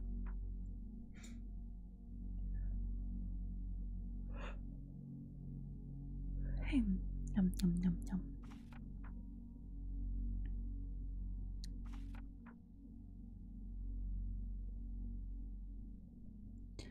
Alright, chapter 19. Vanikoro. This dreadful sight was the first of a whole series of maritime catastrophes that the Nautilus would encounter on its run. When it plied more heavily traveled seas, we often saw wrecked hulls rotting in midwater, and further down, cannons, shells, anchors, chains, and 1,000 other iron objects rusting away. Meanwhile, continuously swept along by the Nautilus, where we lived in near isolation, we raised the Tuamotu Islands on December 11th, that old dangerous group associated with the French global navigator Commander Bougainville. It stretched from the 𝙇𝙤𝙈 Islands to Lazareff Island over an area of 500 leagues from the east-southeast to the west-northwest, between latitude 13 degrees 30 and 23 degrees 50 south, and between longitude 125 degrees 30 and 151 degrees 30 west. This island group covered a surface area of 370 square leagues, and it's made up of some 60 subgroups, among which we noted the Gambier group, which is a French protectorate. These islands are coral formations. Thanks to the work of Polypus, a slow but steady upheaval will someday connect these islands to each other. Later on, this new island will be fused to its neighboring island groups, and a fifth continent will stretch from New Zealand and New Caledonia as far as the Marquesas Island. The day I compounded this theory to Captain Nemo, he answered me coldly. The Earth doesn't need new continents, but new men. Sailor's luck led the Nautilus straight to 𝘼𝙎𝙈 Island, one of the most unusual in this group, which was discovered in 1822 by Captain Bell aboard the Minerva. So I was able to study the madreporic process that has created the island in this ocean. The madrepores, which one must guard against confusing with precious coral, clothe their tissue in a limestone crust, and the variations in structure have led my famous mentor, Professor 𝘼𝙎𝙈 Edwards, to classify them into 5 divisions: the tiny microscopic animals that secrete this polypary live by the billions in the depths of their cells. Their limestone deposits build up into the rocks, reefs, islets, islands. In some places, they form atolls, a circular ring surrounding a lagoon or small inner lake that gaps placed in contact with the sea.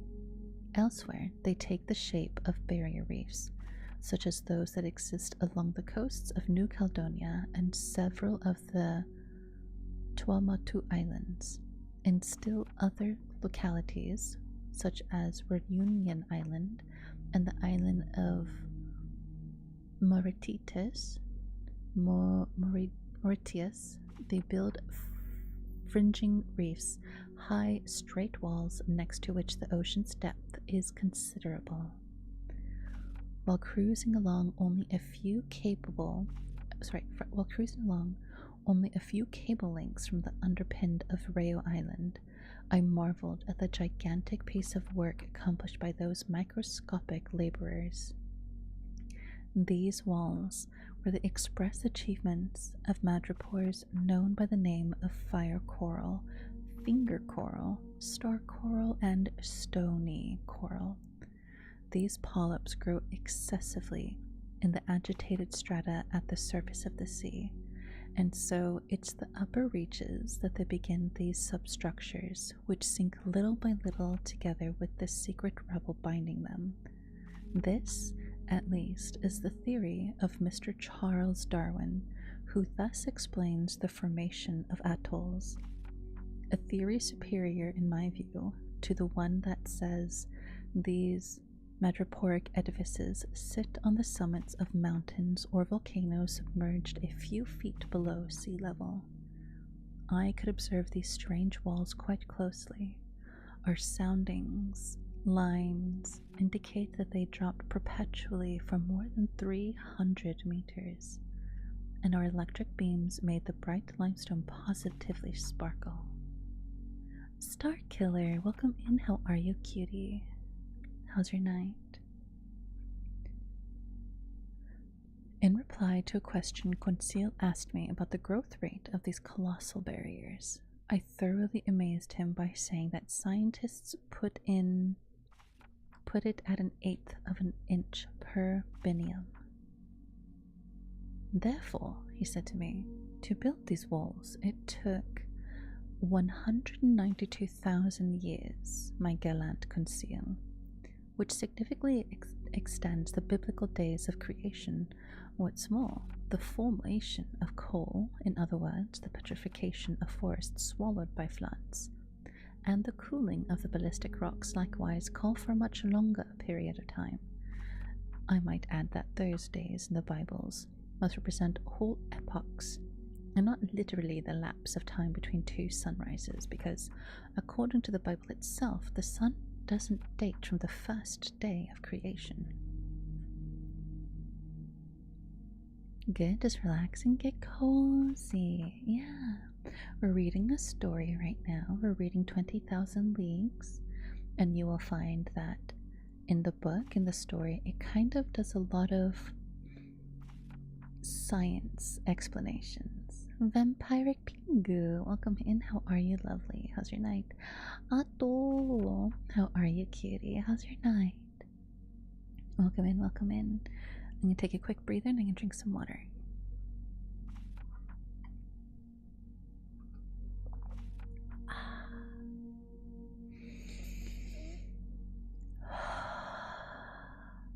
My nose is a little stuffy.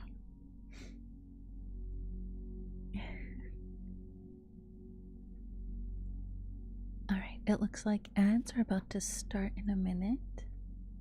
So before we continue, hopefully everybody's having a good night so far. Thank you, how are you? I'm good, Ato. Hi, Vampiric. We are reading 20,000 Leagues Under the Sea, and thank you for the check-in. Thank you for the daily coffee order. If you want to get a coffee, you can do exclamation point drink, and you can get a drink that way. Alright, if you guys would like to follow along in the book, the link is pinned to the top of chat, and we are on chapter 19. But I'm going to go ahead, I'm going to refresh my water, I'm going to blow my nose, and I will be right back in about 3 minutes. I fall asleep while listening to the stream. That's fine. That is totally okay with me. I love it when people tell me that they were so cozy and relaxed that they fell asleep. So I hope you do. But we'll be right back.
Okay, and we're back.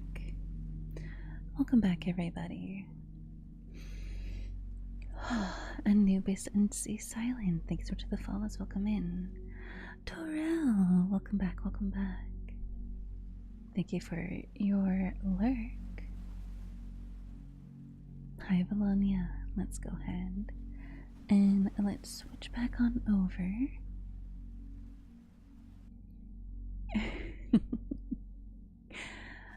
Thanks, Tara. Oh no, no! It looks like you. Looks like you married. Looks like you asked you asked Kola to marry you. Thank you, thank you. All right.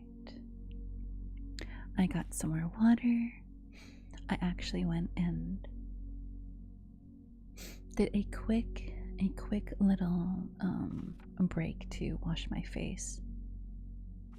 I was getting really dry, and my skin was feeling very tight, so I needed to do a quick little wash. But we're back, and let's go ahead and let's get back into the book.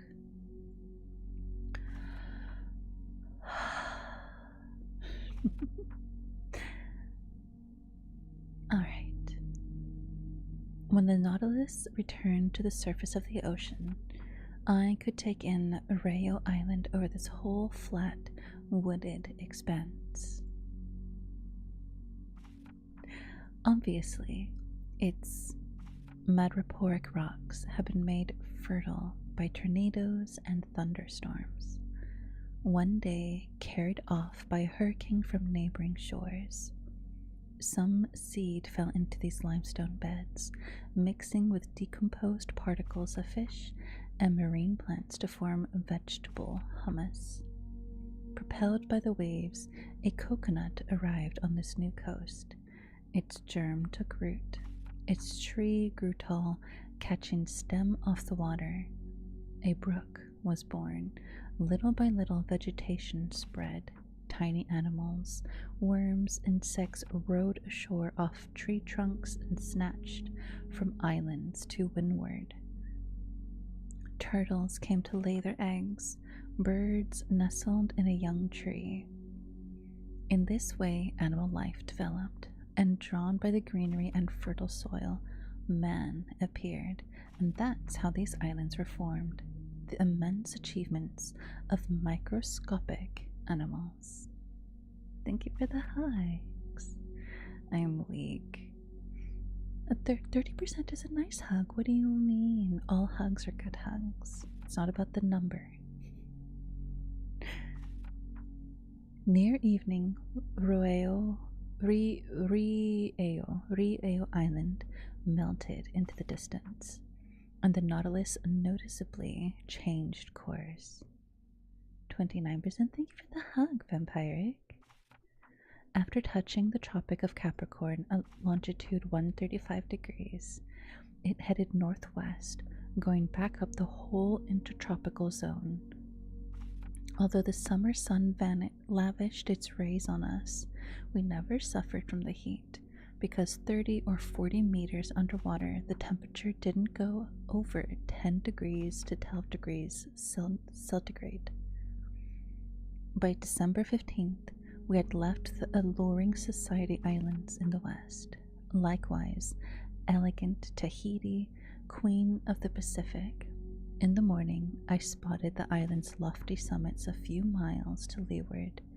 Its waters supplied excellent fish for the tables on board: mackerel, bonito, albacore, and a few varieties of that sea serpent named the Moro eel. Actually readable for me? What do you mean? My card is readable for you? What do you mean? My website card? Is that what you mean?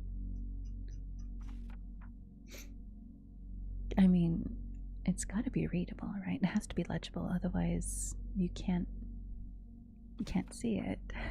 All the other cards, and look at her, just cream on white. Oh yeah, no, I prefer the same. And dark mode all the way. Pretty much cream on white. I get what you mean. The Nautilus had cleared 18,000 miles. We logged 9,720 miles when we passed through the Tonga Islands, where crews from the Argo, Port-au-Prince, and the Duke of Portland had perished, and the island group of Samoa, scene of the slaying of the Captain de Longley, friend of that long-lost navigator, the Count de la Perouse. I think that's how you say that. Then we razed the Fiji Islands, where savages slaughtered sailors from the Union, as well as Captain Bureau, commander of the Darling Josephine, out of the Nantes, France. Extending over an expanse of 100 leagues north to south, over 90 leagues east to west, this island group lies between latitude 2 degrees and 6 degrees south, and between longitude 174 degrees and 179 degrees west. It consists of a number of islands, islets, and reefs, among which we noted the island Vitellevu, Vantalevu, and Kadavu. It was the Dutch navigator Tasman who discovered this group in 1643. The same year, the Italian physicist Torricelli invented the barometer, and King Louis XIV ascended the French throne. 14? That's 10. That has to be 14. I'm so bad at math. Anyways. King Louis XIV ascended the French throne, yes. I'll let the reader decide which of these deeds was more beneficial to humanity. Coming later, Captain Cook in 1774, Rear Admiral d'Antecastu in 1793, and finally Captain Dumont d'Urville in 1723. At 14, you know what, you're so right. Like light pink or stuff on lighter pink and stuff. Like, it's horrible. I've seen those. It does make it difficult to read when the color is a light color background with a light color text. You're just like, I can't read that. Same Roman numbers are 14. Yes. XIV, Final Fantasy 14. Hi, God Hunter. How are you, cutie? How's your night, handsome? Hopefully you're doing well. Untangled the whole chaotic geography of this island group, the Nautilus drew near 𝘼𝙎𝙈 Bay, an unlucky place for England's Captain Dillon, who was the first, or Captain Dillon, who was the first to shed light on the long-standing mystery surrounding the disappearance of ships under the Count de la Perouse. Terry, welcome in, Terry. How are you? Having glasses makes it worse too. I wear glasses. Well, I have one glass. I have a monocle, but I understand. So much Guild Wars too. Perfect for ASMR. So EP, get cozy, swanky. Get nice and comfortable. I have an extra pillow right here for you if you want to lay down with me. More than welcome to. This bay, repeatedly dredged, furnished a huge supply of excellent oysters. As the Roman playwright Seneca recommended, we opened them right at our table, then stuffed ourselves. These mollusks belong to the species known by the Ostrea lomulosa, whose members are quite common off Corsica. The Wallace oysterbank must have been extensive, and for certain, if they hadn't been controlled by numerous natural checks. These clusters of shellfish would have ended up jam-packing the bay, since as many as 2 million eggs have been counted in a single individual. Doing amazing. Glad I could spend the rest of the night relaxing. Get cozy, yeah. Dampish Sage, thanks so much for the follow. Welcome in, cutie. I'll play if that my PC was better. It's a good game. If you're ever able to, I hope you can. And if Mr. Ned Land did not repent of his gluttony at our oyster fest, it's because oysters are the only dish that never cause indigestion. In fact, it takes no less than 16 dozen of these headless mollusks to supply 315 grams, on satisfying one man's minimum daily requirements for nitrogen.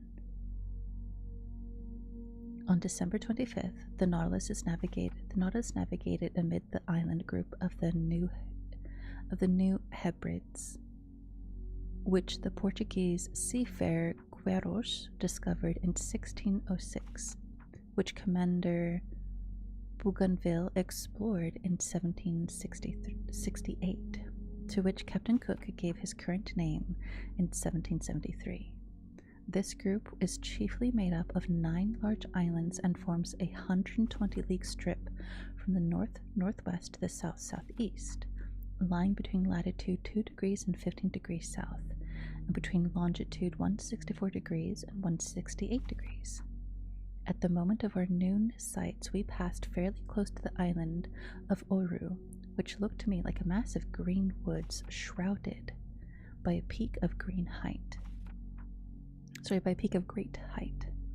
That day it was Yuletide, and it struck me that Ned Land badly missed celebrating Christmas, that genuine family holiday where Protestants are such zealots.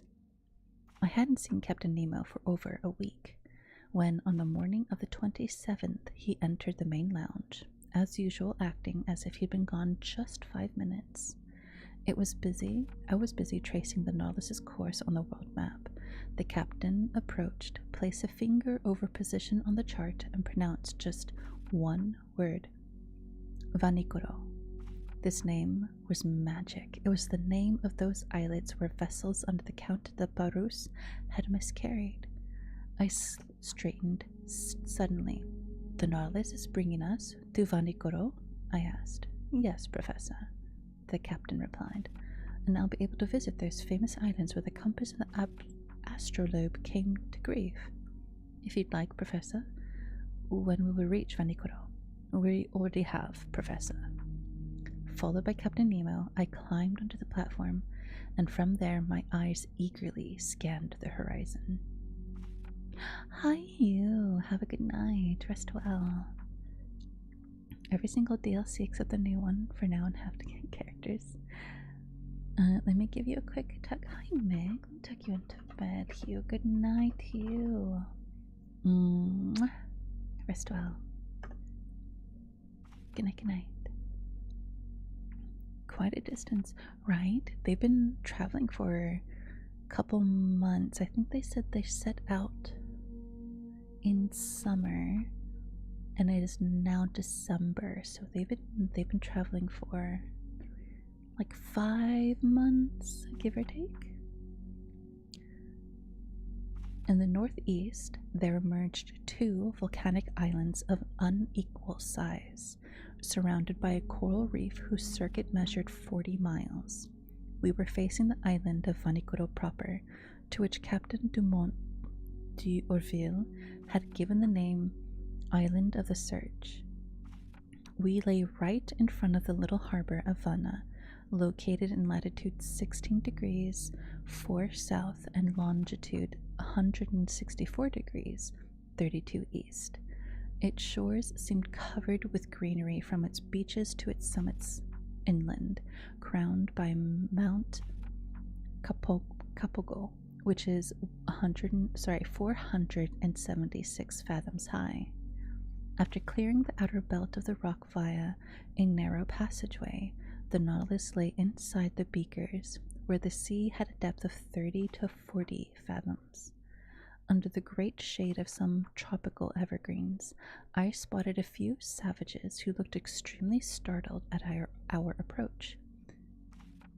And this long, blackish object advancing flush with the water, didn't they see some fearsome cetacean that they were obligated to view with distrust?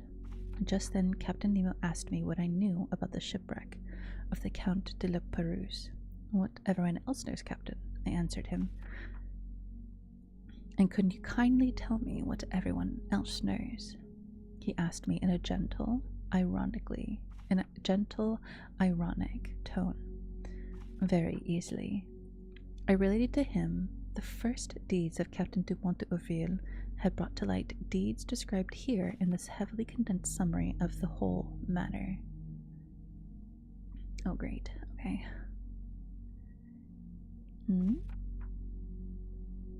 Imagine the wobbly legs they must feel upon returning to dry land after half a year at sea. 15 fathoms counting. I don't. I'm sorry. My legs feeling like jello after 3 days at sea during family vacay as a kid. Slept most of the next 2 days after coming home to readjust. What? Like you had to re-get your land legs? In 1785, the Count de la Pérouse and his subordinate, Captain de Lange, were sent by King Louis XIV of France on a voyage to circumnavigate the globe. They boarded 2 sloops of war, the Compass and the Astrolabe, which were never seen again. In 1791, just concerned about the fate of these 2 sloops of war, the French government fitted out 2 large cargo boats, the Search and the Hope, which left Brest on September 28th under the order from Rear Admiral Bruni du Entrecasteaux, I think I say that. 2 months later, testimony from a certain Commander Bowen aboard the Albemarle alleged that rubble from a shipwrecked vessel had been seen on the coast of New Georgia, but the Entrecasteaux was unaware of this news, which seemed a bit dubious anyhow, and headed towards the Admiralty Islands, which had been named in a report by one Captain Hunter as the site of the Count de la Pérouse shipwreck. They looked in vain. The Hope and the Search passed right by Vanikoro without stopping there, and overall this voyage was plagued by misfortune, ultimately costing the lives of Rear Admiral de Entrecasteaux, 2 of his subordinate officers, and several seamen from his crew. It was an old hand at the Pacific.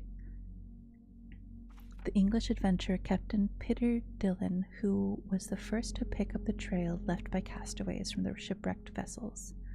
On May 15th, 1824, his ship, the St. Patrick, passed by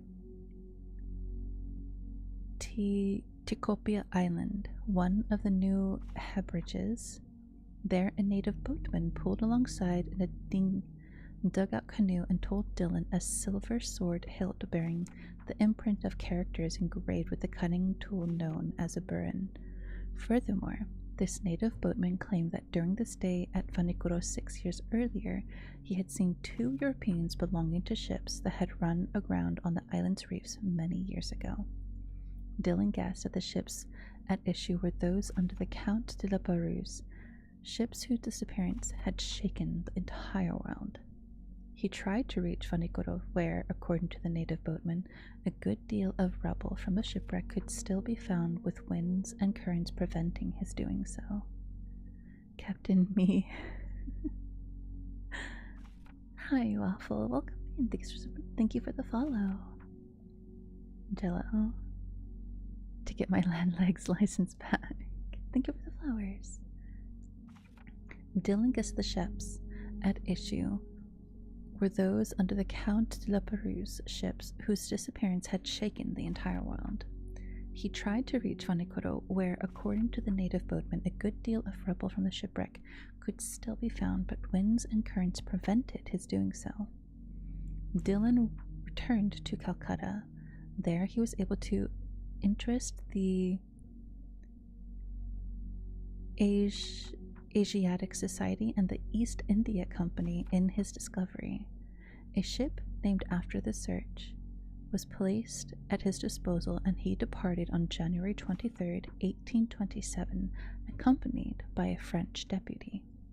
This new Search, after putting in at several stops over the Pacific, dropped anchor before Vanikoro on July 7th, 1827, in the same harbor of Vanna, where the Nautilus was currently floating. Eli Burning, thank you so much for the follow. Welcome in. There, Dylan collected many relics of the shipwreck: iron utensils, anchors, eyelets from pool eyes, swivel guns, an 18-pound shell, the remains of some astronomical instruments, a piece of stern rail, and a bronze bell bearing the inscription "Made by 𝙇𝙤," the foundry mark at Brest Arsenal around 1785. There could no longer be any doubt. Finishing his investigations, Dylan stayed at the site of the casualty until the month of October. Hi, Dusty. I'm good. How are you? Then he left Vanikoro, headed towards New Zealand, dropped anchor at Calcutta on April 7th, 1827, and returned to France, where he received a very cordial welcome from King Charles X. But just then, the renowned French explorer, Captain 𝙇𝙤𝙈𝙍, unaware of Dylan's activities, had already set sail to search elsewhere for the site of the shipwreck. In essence, a whaling vessel had reported that some medals and a cross of St. Louis had been found in the hands of savages at the 𝘼𝙎𝙈 Islands and New Caledonia. So, Captain 𝙇𝙤𝙈𝙍 had put to sea and command a vessel named after the astrolabe, and just 2 months after Dylan had left Vanikoro, 𝙇𝙤𝙈 dropped anchor before Hobart. There he heard about Dylan's findings, and he further learned that a certain James Hobbs, chief officer of the Union out of Calcutta, had put to shore on an island located in latitude 8 degrees 18 south, longitude 156 degrees 30 east, and had noted the natives of those waterways making use of iron bars and red fabrics. Pretty perplexed, 𝙇𝙤𝙈 didn't know if he should give credence to these reports, which had been carried in some of the less reliable newspapers. Nevertheless, he departed to start on Dylan's trail. On February 10th, 1828, the new astrolabe hove before Topeka Island, took on a guide and interpreter in the persons of a deserter who had settled there, plied a course towards Vanikoro, raised it on February 12th, sailed along its reefs until the 14th, and only on the 20th dropped anchor inside its barrier in the harbor of Vanna. On the 23rd, several officers circled the island and brought back some rubble of little importance. The natives, adopting a system of denial and evasion, refused to guide them to the site of the casualty. This rather shady conduct aroused the suspicion that the natives had mistreated the castaways, and in truth the natives seemed afraid that 𝙇𝙤𝙈 had come to avenge the Count de la Pérouse and his unfortunate companions. But on the 26th, appeased with gifts and seeing that they didn't need to fear any reprisals, the natives led the chief officer, Mr. 𝙍𝙗𝙍, to the site of the shipwreck. At this location, in 3 or 4 fathoms of water between the 𝙼𝙎 and Vanna reefs, there lay some anchors, cannons, and ingots of iron and lead, all caked with limestone concretions. A launch and whaleboat from the new astrolabe were steered to this locality, and after going to exhausting lengths, their crew managed to dredge up an anchor weighing 1,800 pounds. New Zealand? Oh, it's New Zealand. Go and fix some stuff. Oh, well, hopefully it goes well today, Dusty. Questioning the natives, Captain 𝙇𝙤𝙈 also learned that after La Pérouse's 2 ships had miscarried on the island's reefs, the Count had built a smaller craft, only to go off and miscarry the second time. Where? Nobody knew. The commander of the new astrolabe had a monument The commander of the new astrolabe then had a momentum erected under a tuft of mangrove and monument erected, sorry, not momentum, monument erected on the tuft of mangrove in memory of the famous navigator and his companions. It was simple quadrangular pyramid set to a coral base, with no ironwork to tempt the natives' avarice. Then 𝘼𝙤𝙈 tried to depart, but his crews were run down from the fevers raging on these unsanitary shores, and quite ill himself, he was unable to weigh anchor until March 17th. Meanwhile, fearing that 𝘼𝙤𝙈 wasn't abreast of Dylan's activities, the French government sent a sloop of war to Vanikoro, the Bayonesse, under Commander Leguant de Tourmelin, Tromaine, whatever, had been stationed on the American West Coast, dropping anchor before Vanikoro a few months after the astrolabe's departure. The Bayonesse didn't find any additional evidence, but verified the savages hadn't disturbed the memorial honoring the Count. This is the substance of the account I gave to Captain Nemo. Sinmara, thank you for the follow. Welcome in. Fell asleep for a second. Good. Good. So, he said to me, the castaways built a third ship in Vanikoro Island, and to this day nobody knows where it went and perished. Nobody knows. Captain Nemo didn't reply, but signaled me to follow him to the main lounge. The Nautilus sank a few meters beneath the waves, and the panels opened. I rushed to the windows and saw crust of coral, fungus coral, Siphnola coral, alkaline coral, sea anemone from the genus Cryophilia, plus myriads of charming fish, including greenfish, damselfish, sweepers, snappers, and squirrelfish. Underneath this coral covering, I detected some rubble the old dredges hadn't been able to tear free. Iron stirrups, anchors, cannons, shells, tackle from a capstan, a stern post, all objects hailing from the wrecked ships, and now carpeted the moving flowers.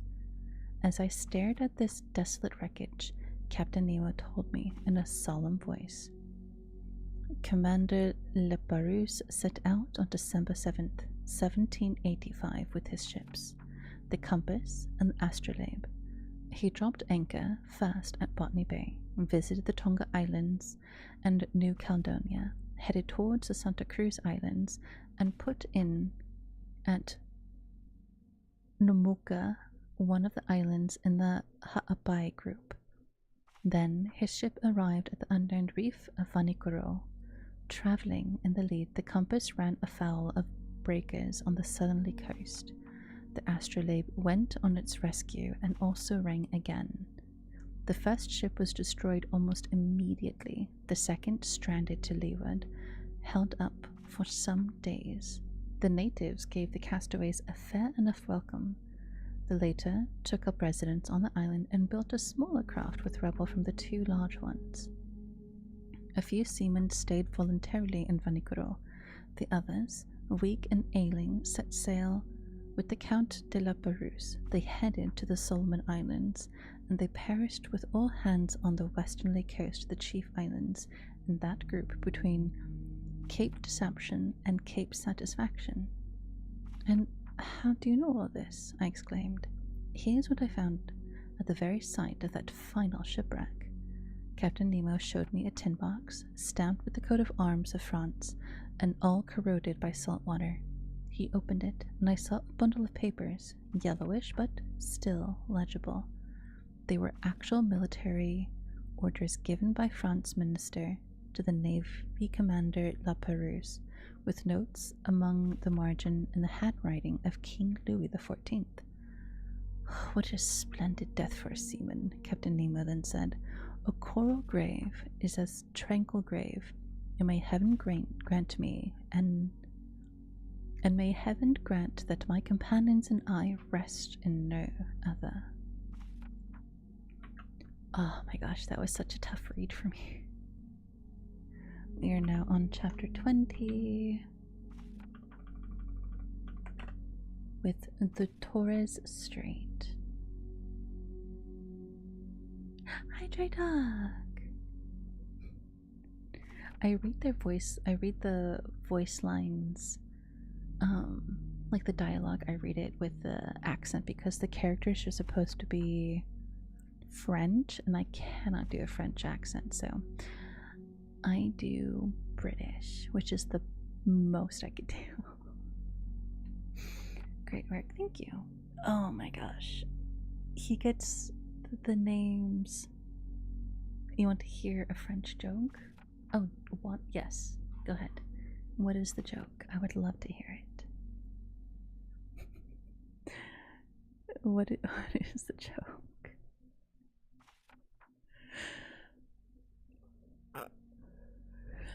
We're gonna do one more chapter, and then I will probably call it a night there. I have to do my taxes still, and I just remembered, like halfway through reading, I was like, I still need to do my taxes. I'm gonna put that on my calendar so I don't forget to do them. Because if I don't do them today, I'm not gonna have time the rest of the week. Actually, I still have some time. I might be able just to squeeze them in on the Sunday. Yeah, I'll do that. I'll just do them on Sunday, because then I can spend the whole day doing them instead of just a couple hours. Taxes sorted. I just need to actually turn it in, you know. Foiled by the government again. Honestly, yeah. We might be if we buckle in, we might be able to finish book 1 and get into the second part of the book next week. But we have 1, 2, 3, 4, 5 more chapters. So I was thinking if I can do 1 or 2 more chapters tonight, the next week we can finish off book 1 and go into book 2. I'm going back to bed listening, and have a good night, Dry Dog. Thank you so much for coming in and hanging out. Get some good rest.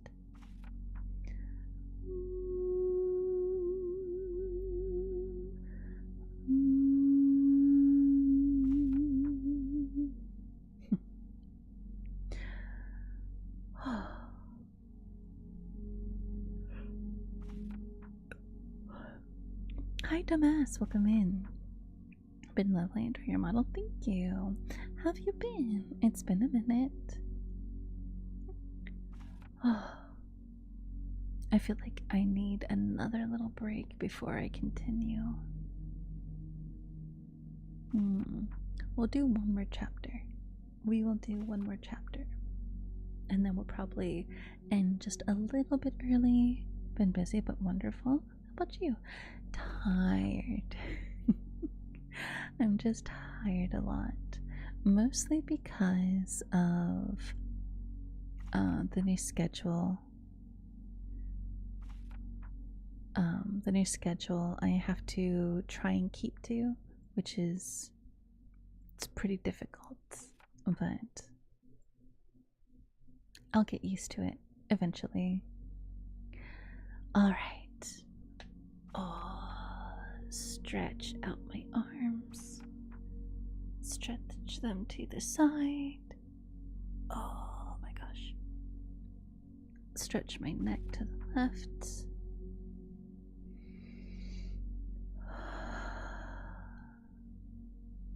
Relax my shoulders.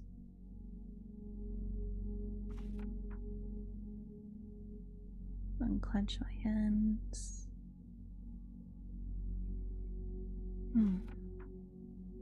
Now stretch your head to the right.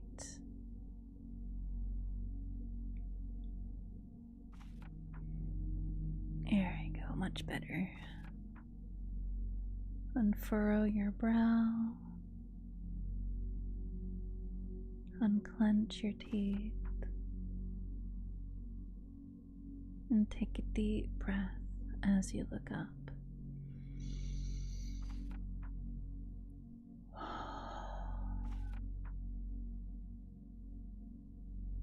And just breathe.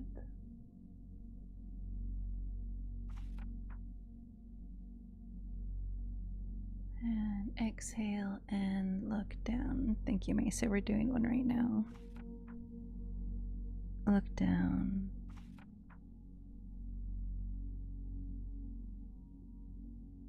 Make sure your shoulders are relaxed. Make sure your jaw is unclenched.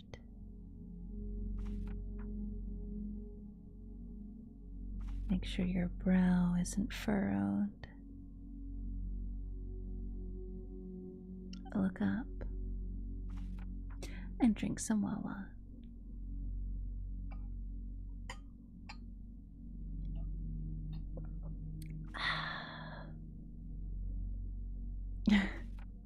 Did you look up at the ceiling? You're supposed to look up at the ceiling, not at me. I'm not that tall. Alright, let's settle back in and let's read chapter 20. The Torres Strait.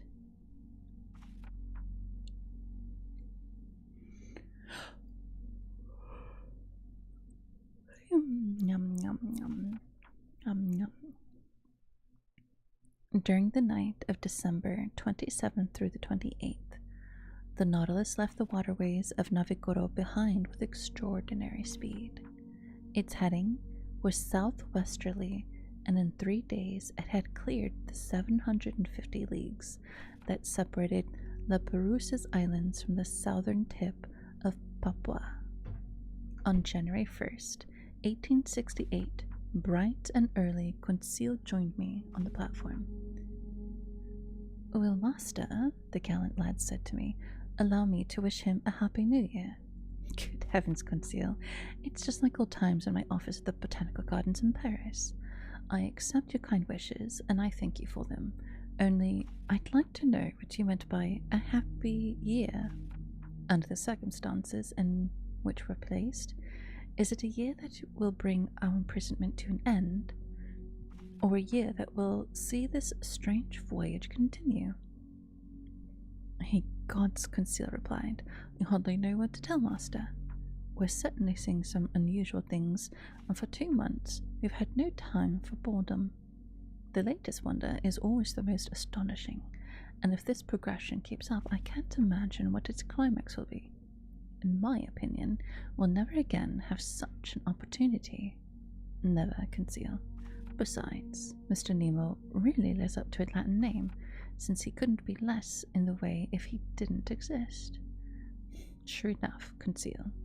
Therefore, with all due respect to master, I think a happy year would be a year that lets us see everything. Everything, Conseil. No, a year could be that long. But what does Ned Land think about all this?" "Ned Land's thoughts are exactly the opposite of mine," Conseil replied. "He has a practical mind and a demanding stomach. He's tired of staring at fish and eating them all day in and day out. This shortage of wine, bread, and meat isn't suitable for an upstanding Anglo-Saxon, a man accustomed to beefsteak and unfazed by regular doses of brandy or gin. For my part, Conseil, that doesn't bother me in the least, and I've adjusted very nicely to the diet on board." "So have I," Conseil replied. "Accordingly, I think as much about staying as Mr. Land about making his escape. Thus, if this new year isn't a happy one for me, it will be for him, and vice versa. No matter what happens, one of us will be pleased. So, in conclusion, I wish master to have whatever his heart desires." "Thank you, Conseil. I only must ask you to postpone the question of New Year's gifts and temporarily accept a hearty handshake in the place. That's all I have on me. Master has never been more generous," Conseil replied. And with that, the gallant lad went away. By January 2nd, we had fared 11,340 miles, hence 5,250 leagues, from our starting point in the seas of Japan. Before the Nautilus's spur, there stretched the dangerous waterways of the Coral Sea, off the northeast coast of Australia. Our boat cruised along a few miles away from that daunting shoal where Captain Cook's ships well nigh miscarried on June 10th, 1770. The craft that Cook was aboard charged into some coral rock. And if this vessel didn't go down, it was thanks to the circumstances that a piece of coral broke off in the collision and plugged a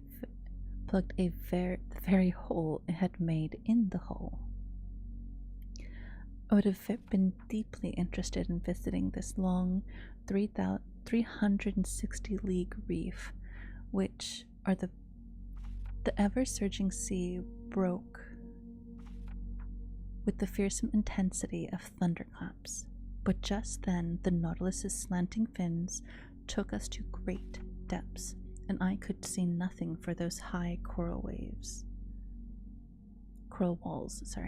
I had to rest content with the various specimens of fish brought up by our nets. Among others, I noted some long-finned albacore, a species in the genus Scomber, as big as tuna, bluish on the flanks and stringed with crosswise stripes that disappear when the animal dies. These fish followed us in schools and supplied our table with very dainty flesh. We also caught a large number of yellow-green gilthead, half a decimeter long, and tasting like dorado, plus some flying gunnards, authentic underwater shallows that, on dark nights, alternatively streak air and water with their phosphorescent glimmers. Among mollusks and zoophytes, I found in our tall meshes various specimens of alchronial coral, sea urchins, hammer shells, spurred star shells, whittle-trap snails, horned shells, grass snails. The local flora was represented by fine floating algae, sea tangle, and kelp from the genus Bacrostis, saturated with the mucilage their pores perspire, from which I selected a wonderful Nemastoma Gallerinadia, classifying it with the natural curiosities in the museum. On January 4th, 2 days after crossing the Coral Sea, we raised the coast of Papua. On this occasion, Captain Nemo told me that he intended to reach the Indian Ocean via the Torres Strait. This was the extent of his remarks. Ned saw with pleasure that this course would bring us, once again, closer to European seas. The Torres Strait is regarded as no less dangerous for its bristling reefs than for the savage inhabitants of its coasts. It separates Queensland from the huge island of Papua, also known New Guinea. Papua is 400 leagues long by 130 leagues wide, and a surface area of 40,000 geographic leagues. It's located between latitude 0 degrees 19 and 10 degrees 2 south, and between longitude 128 degrees 23 and 146 degrees 15. At noon, while the chief officer was taking the sun's altitude, I spotted the summits of the 𝘼𝙎𝙈 Mountains, rising in terraces and ending in sharp peaks. Discovered in 1511 by the Portuguese Francisco Serrano, these shores were suggestively visited by Don Jorge de Meneses in 1562, by Juan de Grijalva in 1527, by the Spanish general Álvaro de Saavedra in 1528, by Inigo Ortiz in 1554, by the Dutchman Schouten in 1660, by Nicholas Struwek in 1573, by Trusman, Dapner, Fummel, Cortez, Edward Bougainville, Cook, McClure, and Thomas Forrest, by Rear Admiral Antoineau in 1792, by Louis Isidore Dufresne in 1823, and by Captain Dumont d'Urville in 1827. It's the heartland of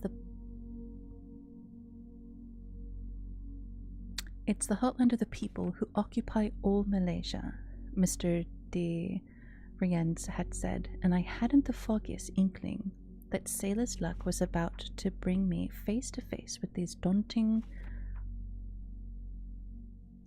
𝙇𝙤𝙈 aborigines. Hi Toph, welcome back. Didn't even realize. 10 stream streak, let's go. Have a good lurk, Mesa.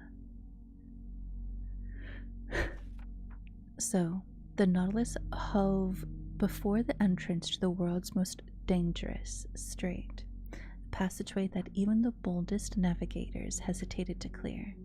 The strait that Luis Valles de Torres faced on returning from the South Seas of Melanesia, the strait in which sloops of war under Captain 𝙇𝙤𝙈 ran aground in 1840 and nearly miscarried with all hands.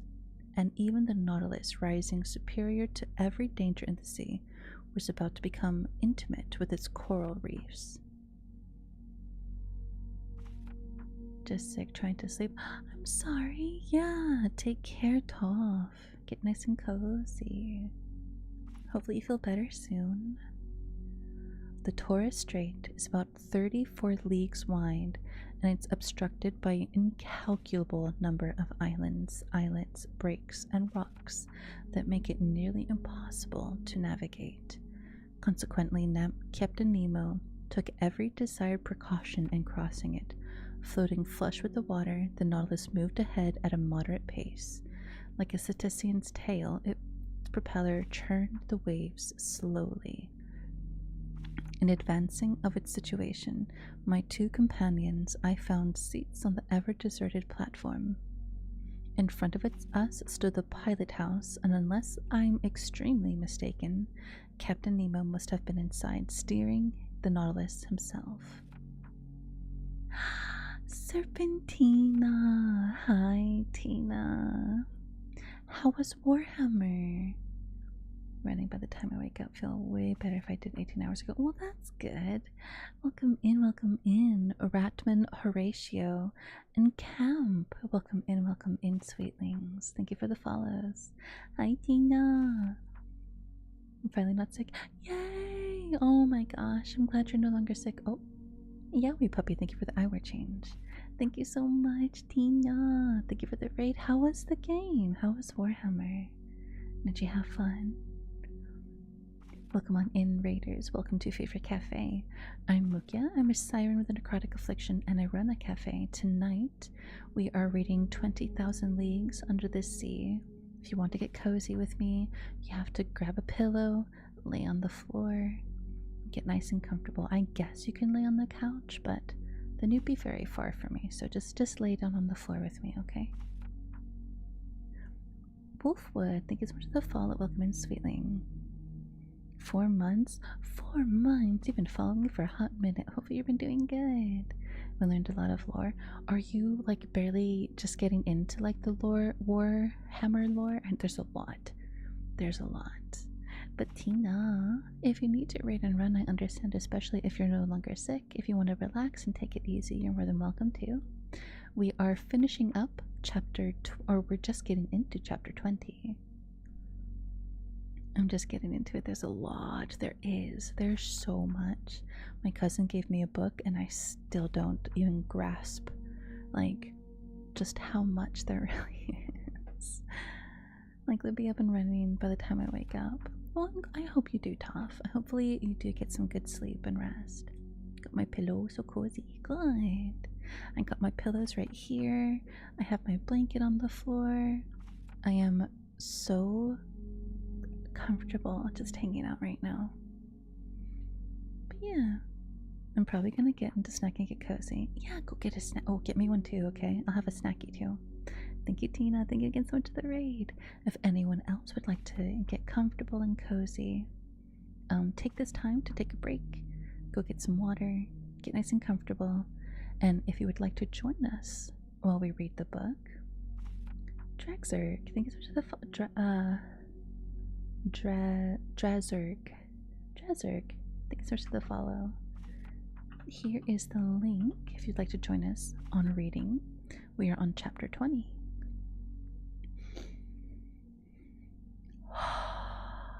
Okay. under my eyes, I had the excellent charts of the Torres Strait that had been surveyed and drawn up by the hydrographic engineer Vincenten Dumont and Sub-Lieutenant, now Admiral Couvent de Bois, who were part of Dumont d'Urville, I don't know how to say it, Dumont d'Urville General Staff during his final voyage to circumnavigate the globe. These, along with the efforts of Captain King, are the best charts for untangling the snarl of this narrow passageway, and I consulted them with scrupulous care. Around the Nautilus, the sea was boiling furiously. A stream of waves bearing from southeast to northwest at a speed of 2.5 miles per hour broke our overheads of coral emerging here and there. That's one rough sea, Ned Land told me. And abominable indeed, I replied, and hardly suitable for craft like the Nautilus. That damned captain, the Canadian went on. He really must be sure of his course, because if these clumps of coral so much as brush us, they'll rip our hull into 1,000 pieces. Okay, I'm going to stop right there for a moment because it looks like we're about to get some ads. And it has been an hour, so I'm going to take a quick 3-minute break. I'm going to stand up, I'm going to do a little bit of stretch, and when we come back, we'll go ahead and we'll get back into some 20,000 Leagues Under the Sea. So I'll be right back.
Welcome back, everybody. And let's go ahead and let's switch back on over to finish off this chapter.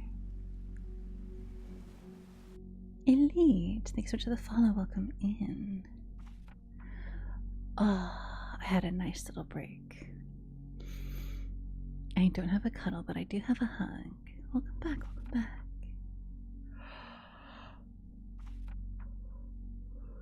Yum, yum, yum.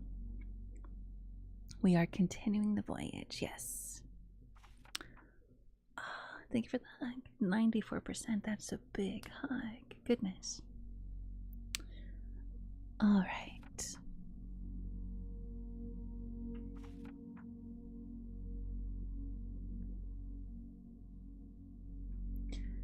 The situation was indeed dangerous. But if by magic the Nautilus seemed to glide right down the middle of these rampaging reefs, it didn't follow the exact course of the Zealous and the new astrolabe, which had proved so ill-fated for Captain 𝘼𝙬𝙈. It went more to the north, hugged the Murray Islands, and returned to the southwest near Cumberland Passage. I thought it was about to change wholeheartedly into this opening, but it went up into the northwest through a large number of little note islands and islets, and steered toward Toond Island and the Bad Canal. I was already wondering if Captain Nemo, rash to the point of sheer insanity, wanted his ship to tackle the Narrows where 𝘼𝙬𝙈 2 sloops of war had gone aground, when he changed direction a second time and cut straight to the west, heading toward 𝘼𝙎𝙈 Island. By then it was 3 o'clock in the afternoon. The current was slacking off. It was almost full tide. The Nautilus drew near this island, which I can see to this day with its remarkable fringe of screw pines. We hugged it from less than 2 miles out. A sudden jolt threw me down. The Nautilus had just struck a reef and it remained motionless, listing slightly to port. When I stood up, I saw Captain Nemo and his chief officer on the platform. They were examining the ship's circumstances, exchanging a few words in their incomprehensible dialect. Here is what those circumstances entailed. 2 miles starboard lay 𝘼𝙎𝙈 Island, its coastline curving north to west like an immense arm. To the south and east, heads of coral were already on display, left uncovered by the ebbing waters. We had run aground a full tide, and one of those seas whose tides are moderate, an inconvenient state of affairs for floating the Nautilus was. However, the ship hadn't suffered in any way, so solidly joined as it was its hull. But although it could neither sink nor split open, it was in serious danger of being permanently attached to these reefs, and that would have been the finish of Captain Nemo's submersible. I was mulling this over when the captain approached, cool and calm, forever in control of himself, looking neither alarmed nor neither alarmed nor annoyed. There you go. An accident? I said to him. No, an incident, he answered me. But an incident, I replied, that may oblige you to become a resident again of these shores you avoid. Captain Nemo gave me an odd look and gestured no, which told me pretty clearly that nothing would ever force him to set foot on a landmass again. Then he said, No, Professor 𝘼𝙈, the Nautilus isn't consigned to perdition. It will still carry you through the midst of the ocean's wonders. Our voyage is just beginning, and I've no desire to deprive myself as soon of the pleasure of your company. Even so, Captain Nemo, I went on, ignoring his ironic turn of phrase. The Nautilus has run aground at a moment when the sea is full. Now then, the tides aren't strong in the Pacific, and if you can't unballast the Nautilus, which seems improbable to me, I don't see how it will float off. You're right, Professor. The Pacific tides aren't strong, Captain Nemo replied. But in Torres Strait, one still finds 1.5 meters difference in between height and low seas. Today is January 4th, and in 5 days the moon will be full.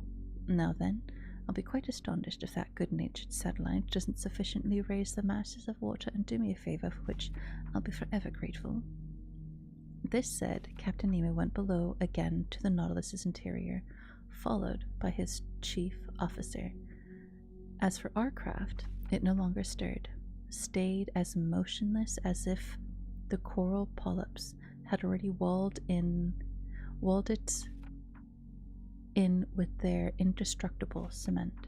Well, sir, Ned Land said to me, coming up after the captain's departure.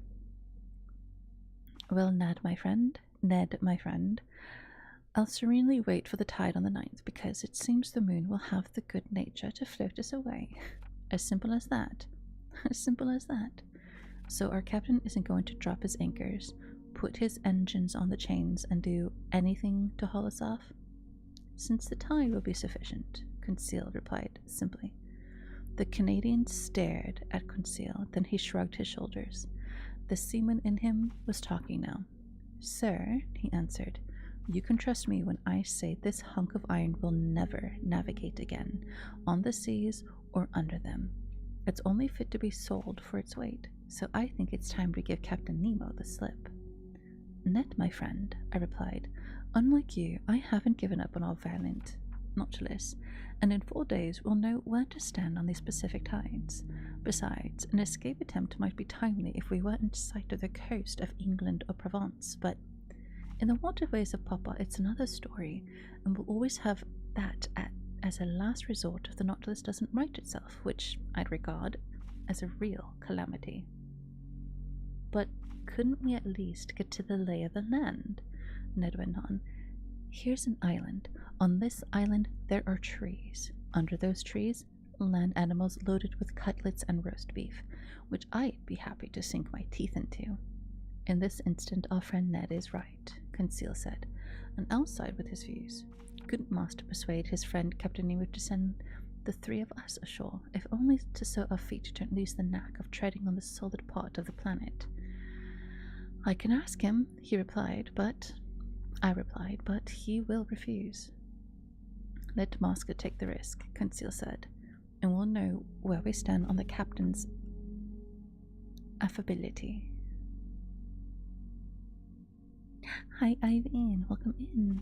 Much to my surprise, Captain Nemo gave me permission I asked for, and he did so with grace and electricity, not even exacting my promise to return on board, but fleeing across New Guinea territories could be extremely dangerous, and I wouldn't have advised Ned Land to try it.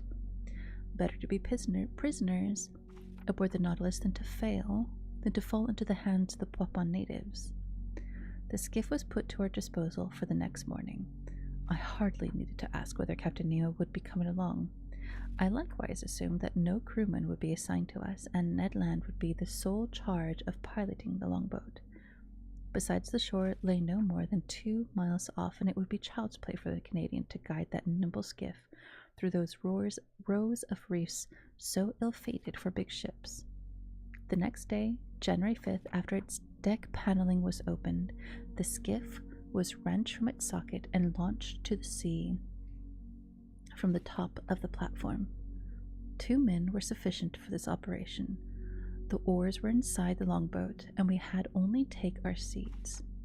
At 8 o'clock, armed with rifles and axes, we pulled near the Nautilus. The sea was fairly calm. A mild breeze blew from shore. In place of the oars, Conseil and I rowed vigorously, and Ned steered us into the narrow lanes between the breakers. The skiff handled easily and sped swiftly. Ned Land couldn't conceal his glee. He was a prisoner, escaping from prison and never dreaming he would need to re-enter it. Meat, he replied. Now we'll eat red meat, actual game. A real mess, call, by thunder. I'm not saying fish aren't good for you, but we mustn't overdo 'em, and a slice of fresh venison grilled over live coals will be nice change from our standard fare. You glutton, Conseil replied. You're making my mouth water. It remains to be seen, I said, whether these forests do contain game, and if the types of game aren't of such a size that they can hunt the hunter. Fine, Professor 𝘼𝙈, replied the Canadian, whose teeth seemed to be honed as an edge of an axe. But if there's no quadruped on this land, I'll eat tiger sirloin. Our friend Ned grows disturbing, Conseil replied.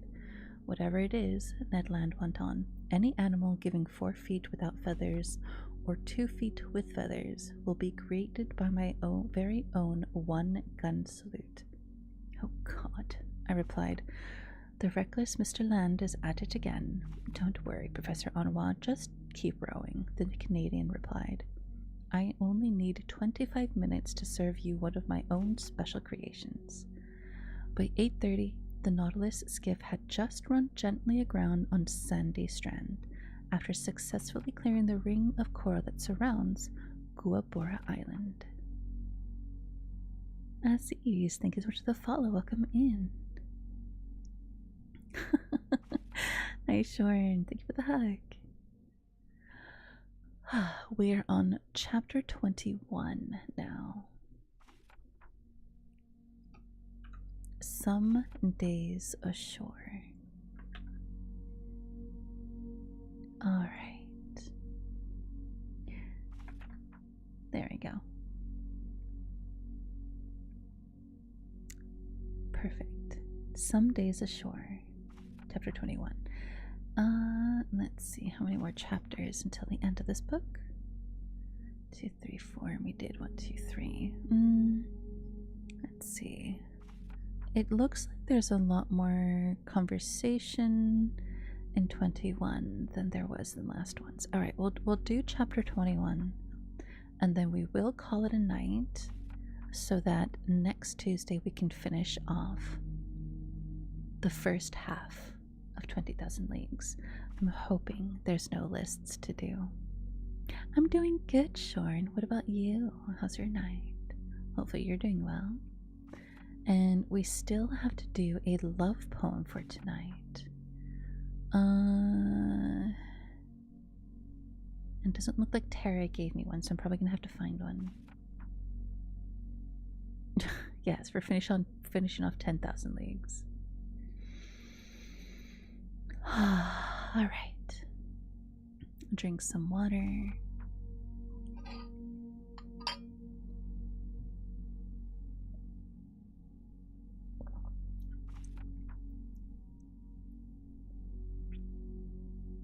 That wasn't a question. That was a statement. You said, I'm debating if I want to give you a poem I have in hand or one I did. That's a statement, not a question. Because I said I'd leave it up to you. Very cold and sick. Oh no. Oh, and also excited. Got a new instrument tonight. Currently, what new instrument did you get? A flute? An ukulele? Did you get an ukulele? I like ooks. I think they sound nice. Hi, Pigeon. Welcome in. How's your night? Hope you're doing well.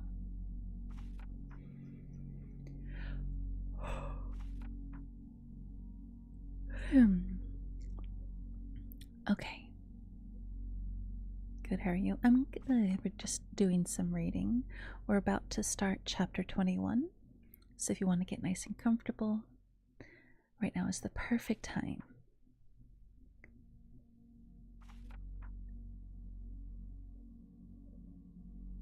You got a flute? Ooh, nice. What book? 20,000 Leagues Under the Sea. The name of the book is right here to the right, as well as what chapter we're on. If you'd like to join us, the link is pinned to the top of chat. But I'm going to go ahead and I'm going to get back into the story. of Chapter 21. Some days ashore. Stepping ashore had an exhilarating effect on me. Ned Land tested the soil with his foot as if he were laying claim to it, yet it had only been 2 months since we had become, as Captain Nemo expressed it, passengers on the Nautilus. In other words, literal prisoners of its commander. In a few minutes, we were gunshot away from the coast. The soil was almost entirely metamorphic. A certain dry steam beds were strewing from granite rubble. But certain dry stream beds were strewn with granite rubble, proving that this island was of primordial origin. The entire horizon was hidden behind a curtain of wonderful forests. Enormous trees, sometimes as high as 200 feet, were linked to each other by garlands of tropical creepers, genuine natural hammocks that swayed in a mild breeze. There were mimosas, banyan trees, beefwood, teakwood, hibiscus, screw pines, palm trees, all mingling in wild profusion. And beneath the shade of their green canopies, at the feet of their gigantic trunks, there grew orchids, leguminous plants, and ferns. Meanwhile, ignoring all these fine specimens of Papuan flora, the Canadian passed up the decorative in favor of the functional. He spotted a coconut palm, beat down some of its fruit, broke them open, and we drank their milk and ate their meat with a pleasure that was a protest against our standard fare on the Nautilus. Excellent, Ned Land said. Exquisite, Ned Conseil replied. And I don't think, the Canadian said, that your Nemo would object to us stashing a cargo of coconuts aboard his vessel. I imagine not, I replied, but he won't want to sample them. Too bad for him, Conseil said. And plenty for us, Ned Land shot back. There'll be more left over. A word of caution, Mr. Land, I told the harpooner, who was about to rabbit another coconut. Coconuts aim at admirable things, but before we stuff the skiff with them, it would be wise to find out whether this island offers other substances just as useful. Some fresh vegetables would be well received in the Nautilus's pantry.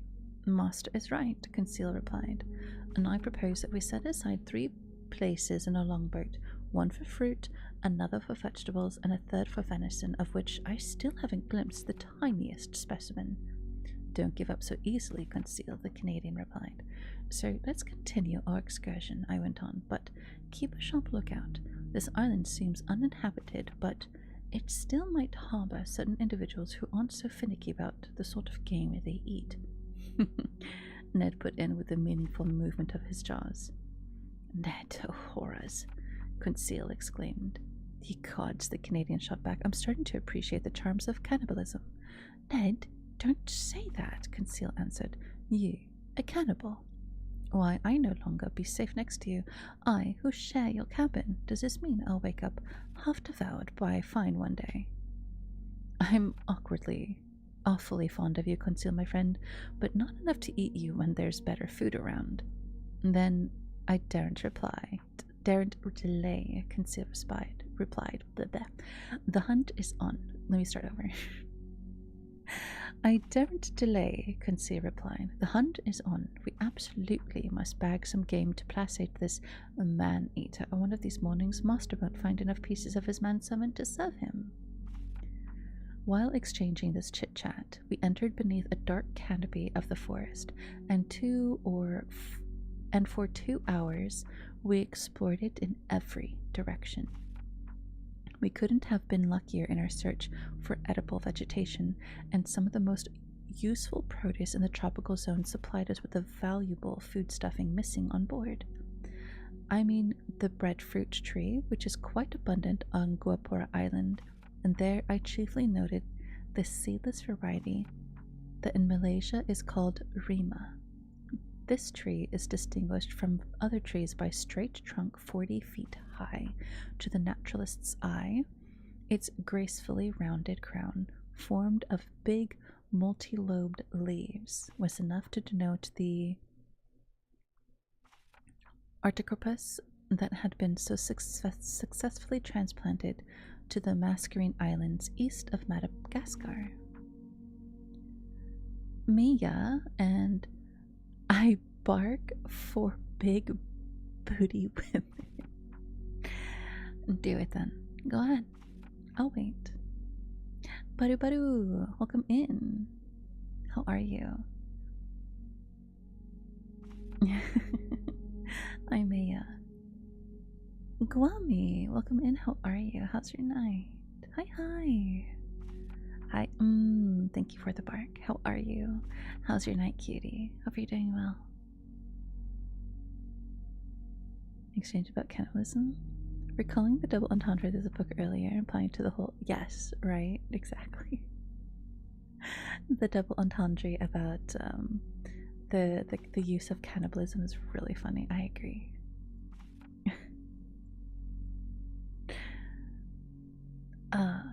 From its mass of greenery, huge globular fruit stood out, a decimeter wide and furnished on the outside with creases that assumed a hexangular pattern.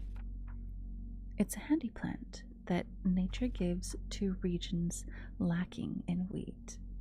Without needing to be cultivated, it bears fruit 8 months out of the year. I'm good, aren't you? I'm doing good. We are currently reading 20,000 Leagues Under the Sea. If you'd like to join us, the book is pinned to the top of chat. Otherwise, you can do !book like that. Oh, close to that. You can do book like that and you get the link. There you go. Drunk Sleepy Cat creates your username. I mean, are they wrong though? Are they wrong though? Ned Land was on familiar terms with this fruit. He had already eaten it on his many voyages and knew how to cook its edible substance. So the very sight of it aroused his appetite, and he couldn't control himself. Sir, he told me, I'll die if I don't sample a little breadfruit pasta. Sample some, Ned, my friend. Sample all you like. We're here to conduct experiments. Let's conduct them. I won't take a minute, the Canadian replied. Equipped with the magnifying glass, he lit a fire of dead wood that was soon crackling merrily. Meanwhile, Conseil and I selected the finest Ardiocarpus fruit. Some still weren't ripe enough, and their thick skins covered white, slightly fibrous pulps. But a great many others were yellowish and gelatinous, just begging to be picked. This fruit contained no pits. Conseil brought a dozen of them to land, who cut them into thick slices and placed them over a fire of live coals, all the while repeating, "You'll see, sir, how tasty this bread is, especially since we've gone without baked goods for so long," Conseil said. "It's more than just bread," the Canadian added. "It's a dainty pastry. You've never eaten any, sir?" "No, Ned." "All right, get ready for something downright delectable. If you don't come back for seconds, I'm no longer the king of harpooners." After a few seconds, the parts of the fruit exposed to the fire were completely toasted. On the inside, there appeared some white pasta, a sort of soft bread center whose flavor reminded me of artichoke. This bread was excellent, I must admit, and I ate it with great pleasure. "Unfortunately," I said, "this pasta won't stay fresh, so it seems pointless to make a supply for it on board." "By thunder, sir," Ned Land exclaimed. "There you go, talking like a naturalist, but meantime I'll be acting like a baker. Conseil, harvest some of its fruits to take with us when we go back." "And how will you prepare it?" I asked the Canadian. "I'll make a fermented batter from its pulp that I'll keep indefinitely without spoiling. When I want some, I'll just cook it in the galley on board. It'll have a slightly tart flavor, but you'll find it excellent." "So, Mr. Ned, I see that this bread is all we need." "Not quite, Professor," the Canadian replied. "We need some fruit to go with it, or at least some vegetables. And then let's look for fruit and vegetables." When our breadfruit harvest was done, we took the trail to complete this dry land dinner. We didn't search in vain, and near noontime we had an ample supply of bananas. This delicious produce from the torrid zones ripens all year round, and Malaysians, who give them the name pisang, pisang? Pisang? I think that's how you say it. Eat them without bothering to cook them. It's bananas. You don't have to cook bananas. In addition to bananas, we gathered some enormous jackfruit with very tangy flavor, some tasty mangoes, and some pineapples of unbelievable sizes. But this foraging took up a good deal of our time, which, even so, we had no cause to regret. Pisang equals banana. Did I say it correctly?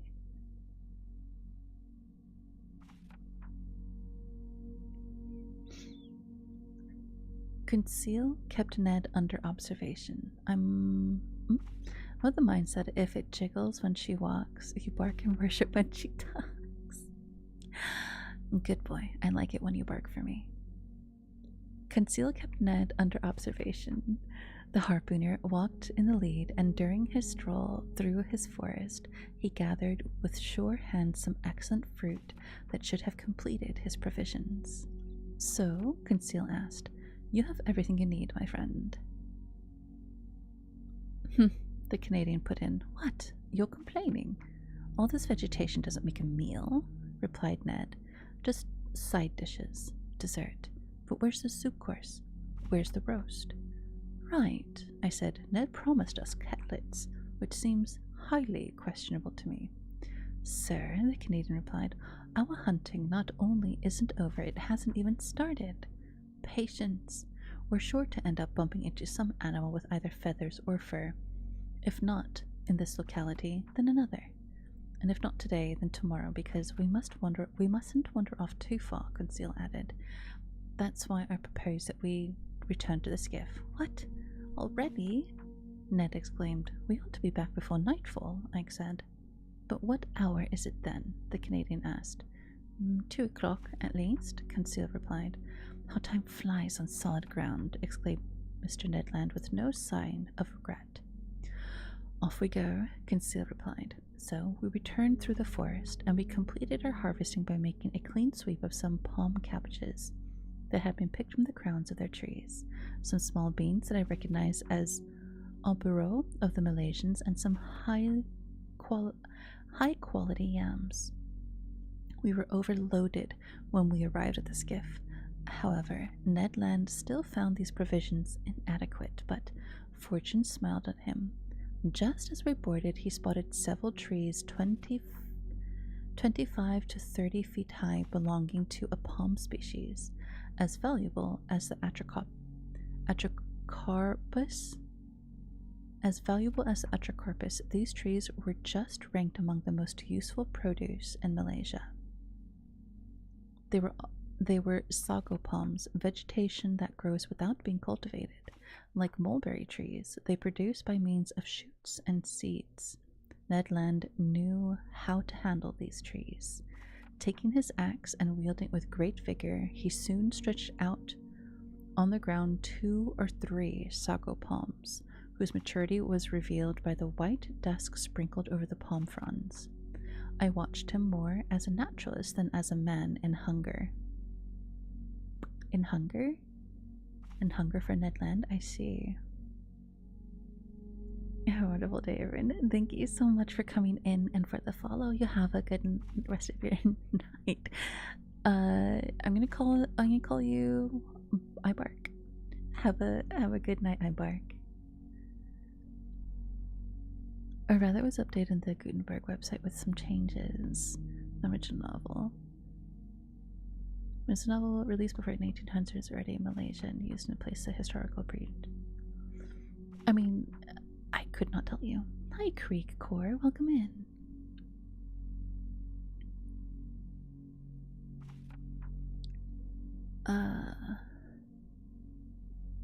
Where was I? Alright, there we go. I watched him more as a naturalist than as a man in hunger. He began by removing from each trunk an inch-thick strip of bark that covered a network of long, hopelessly tangled fibers that were puttied with a sort of gummy flour. This flour was the starch-like sago, an edible substance chiefly consumed by the Malaysian people. And for the time being, Ned Land was content to chop these trunks into pieces, as if he were making firewood. Later, he would extract the flour by sifting it through cloth to separate it from its fibrous ligaments, let it dry out in the sun, and leave it to harden inside molds. Finally, at 5 o'clock in the afternoon, laden with our treasures, we left the island beach and half an hour later pulled alongside the Nautilus. Nobody appeared on our arrival. The enormous sheet iron cylinder seemed deserted. Our provisions loaded on board, I went below to my stateroom. There I found my supper ready. I ate, then fell asleep. The next day, January 6th, nothing new on board. Not a sound inside, not a sign of life. The skiff stayed alongside in the same place we had left in. We decided to return to 𝙼𝙎𝙈 Island. Ned Land hoped for better luck in this hunting than the day before, and he wanted to visit a different part of the forest. By sunrise, we were off. Carried by an inbound current, the longboat reached the island in a matter of moments. We disembarked, and thinking it best to abide by the Canadian's instinct, we followed Ned Land, whose long legs threatened to outpace us. Ned Land went westward up the coast, then, fording some steam beds, he reached open plains that were bordered by wonderful forests. Some kingfishers lurked along the watercourses, but they didn't let us approach. Their cautious behavior proved to me that these winged creatures knew where they stood on the bipeds of our species, and I concluded that if this island wasn't inhabited, at least human beings paid it frequent visits. After crossing a pretty lush prairie, we arrived on the outskirts of a small wood enlivened by the singing and soaring of a large number of birds. Still, they're merely birds, Conseil said, but some are edible, the harpooner replied. Wrong, Ned, my friend, Conseil answered, because I see only ordinary parrots here. Conseil, my friend, Ned replied in all seriousness. Parrots are like pheasants to people, with nothing else on their plates. And I might add, I said, that when these birds are properly cooked, they're at least worth a stab of the fork. Indeed, under the dense foliage of the wood, a whole host of parrots fluttered from branch to branch, needing only the proper upbringing to speak human dialects. At present they were cackling in chorus of parakeets of every color, with solemn cockatoos that seemed to be pondering some philosophical problems, while bright red lories passed by like pieces of burning boar in the wind, in the midst of callow parrots rociously on the wing. Papuan lories painted the subtlest shades of azure, and a whole variety of delightful winged creatures, none terribly edible. However, one bird unique to these shores, which never passes beyond the boundaries of the Aru and Papuan Islands, was missing from this collection, and I was given a chance to marvel at it soon enough. After crossing through the moderately dense thicket, we again found some plains obstructed by bushes. There, I saw some magnificent birds soaring aloft. The arrangement of their long feathers caused them to head into the wind. Their undulating flight, the grace of their aerial curves, and the play of their colors allured the delightful eye. I had no trouble identifying them. Birds of paradise, I exclaimed. Order Pisciforma, division Clystomora, Conseil replied. Partridge family? Ned Land River asked. I doubt it, Mr. Land. Nevertheless, I'm counting on your dexterity to catch me one of these delightful representatives of tropical nature. I'll give it a try, Professor, though I'm handier with a harpoon than a rifle. Malaysians, who do a booming business in these birds with the Chinese, have various methods of catching them that we couldn't use. Sometimes they set snares on the tops of the tall trees that the birds of paradise prefer to habit. At other times they capture it with tenacious glue that paralyzes its movements. They will even go so far as to poison the springs of these fowl habitually drinking. But in our case, all we could do was fire at them on the wing, which left us little chance of getting one, and in truth, we used a good part of our ammunition in vain. Near 11 o'clock in the morning, we cleared the lower slopes of the mountain that form the island center, and we still hadn't bagged a thing. Hunger spurred us on. The hunters had counted on consuming the proceeds of their hunting, and they had miscalculated. Luckily, as much to his surprise, Conseil pulled off a right and left shot and ensured our breakfast. He brought down a white pigeon and a ringdove, which were briskly plucked, hung from a spit, and roasted over a blazing fire of dead wood. While these fascinating animals were cooking, Ned prepared some bread from the atrocarpus. Then the pigeon and ringdove were devoured to the bones and declared excellent. Nutmeg, on which these birds habitually gorge themselves, sweetens their flesh and makes it delicious eating. "They taste like chicken stuffed with truffles," Conseil asked. "All right, Ned," asked the Canadian. "All right, Ned," I asked the Canadian. "Now what do you need?" "Game with 4 paws, Professor Arnois," Ned Land replied. "All these pigeons are only appetizers, snacks. So till I've bagged an animal with cutlets, I won't be happy. Nor I, Ned, until I've caught a bird of paradise." "Then let's get hunting," Conseil replied. But while heading back to the sea, we've arrived at the foothills of these mountains, and I think we'll do better if we return to the forest regions. It was good advice, and we took it. After an hour's walk, we reached a genuine sago palm forest. A few harmless snakes fled underfoot. Birds of paradise stole off at our approach, and I was in real despair of catching one when Conseil, walking in the lead, stooped suddenly, gave a triumphant shout, and came back to me carrying a magnificent bird of paradise. "Oh, bravo, Conseil!" I exclaimed. "Master's too kind," Conseil replied. "Not at all, my boy. That was a stroke of genius, catching one of these live birds with your bare hands. If Master will examine it closely, he'll see that I deserve no great praise." "Why not, Conseil?" "Because this bird is as drunk as a lord." "Drunk?" "Yes, Master, drunk from the nutmegs it was devouring under the nutmeg tree where I caught it. See, Ned, my friend, see the monstrous results of interpertinence." "Damnation," the Canadian shot back. "Considering the amount of gin I've had these past 2 months, you've got nothing to complain about." Meanwhile, I was examining this unusual bird. Conseil was not mistaken. Tipsy from that potent juice, our bird of paradise had been reduced to helplessness. It was unable to fly, and it was barely able to walk. But this didn't alarm me, and I just let it sleep off its nutmeg. This bird belonged to the finest of the 8 species credited to Papua and its neighboring islands. It was a great emerald, one of the rarest birds of paradise. It measured 3 decimeters long. Its head was comparatively small, and its eyes, placed near the opening of its beak, were also small.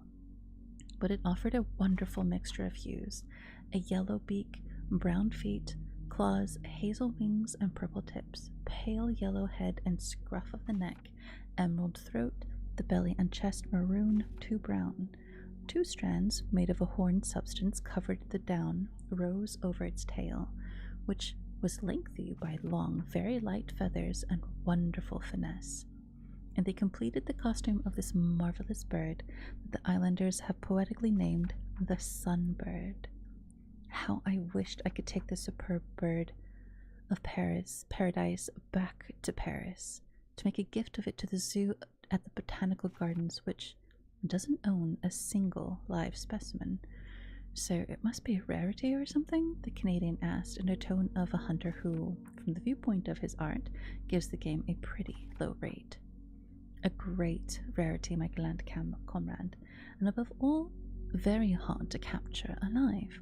And even after they're dead, there's still a major market for these birds. So the natives have figured out how to create fake ones, like people create fake pearls or diamonds."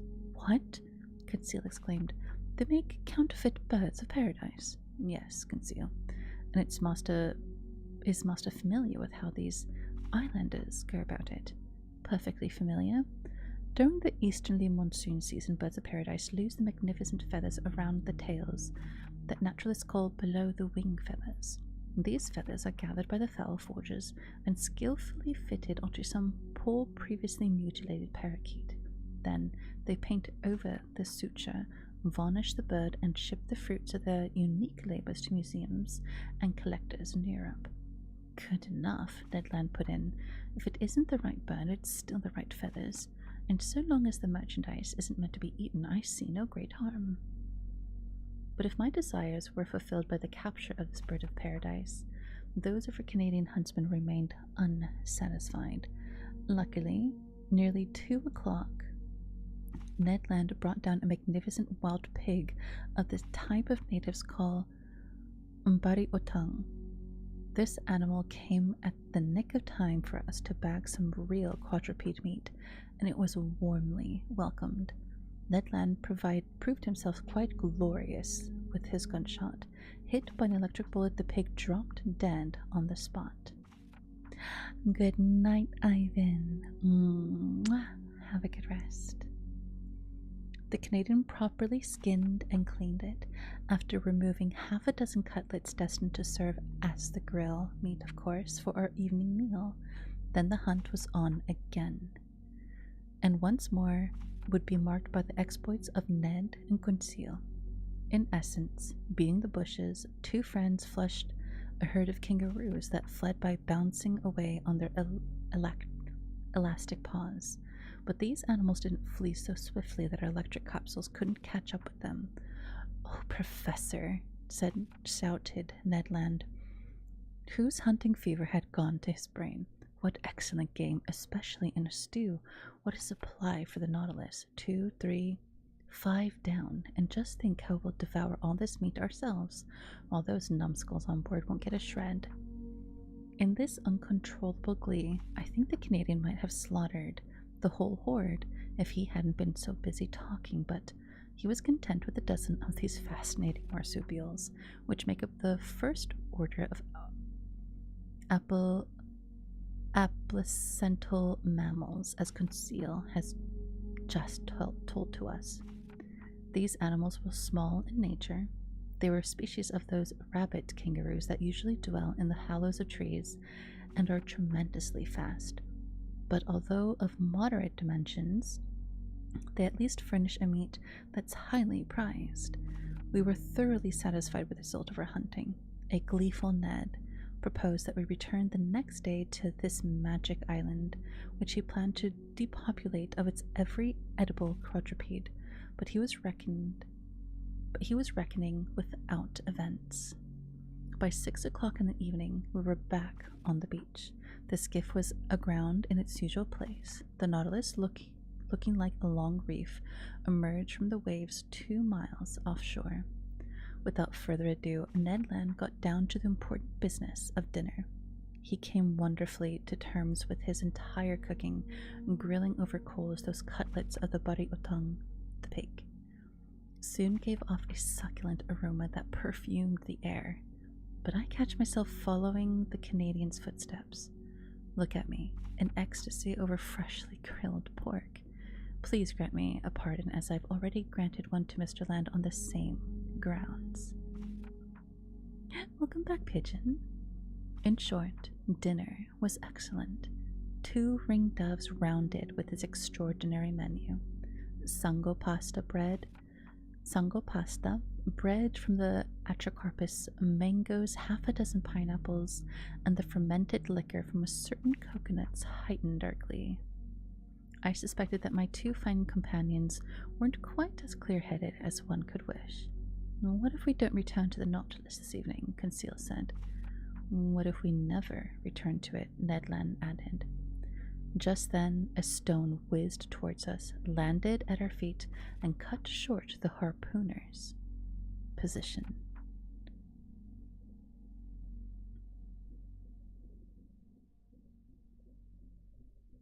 Alright, that is the end of chapter 21. It looks like they are about to be attacked because a stone was just thrown at them as they sat there. Or it could be the captain who was watching them this whole time, which is probably more likely what it was. Ned Land, the meat connoisseur, honestly, he was, yeah. Excuse me.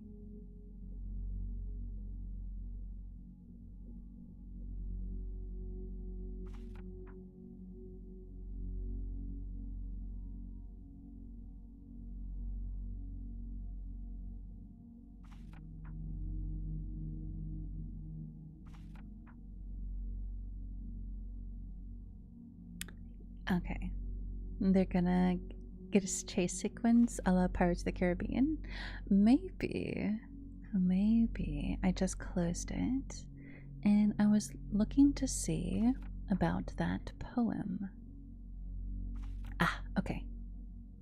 I owe you guys a poem for tonight's stream because we did reach the goal doubly over, as well as we reached our bits goal before I had to set a new one. But let me go ahead and let me read the poem that we have on hand.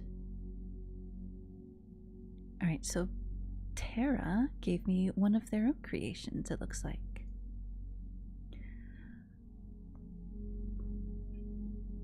Alright, let me put my book away. Alright.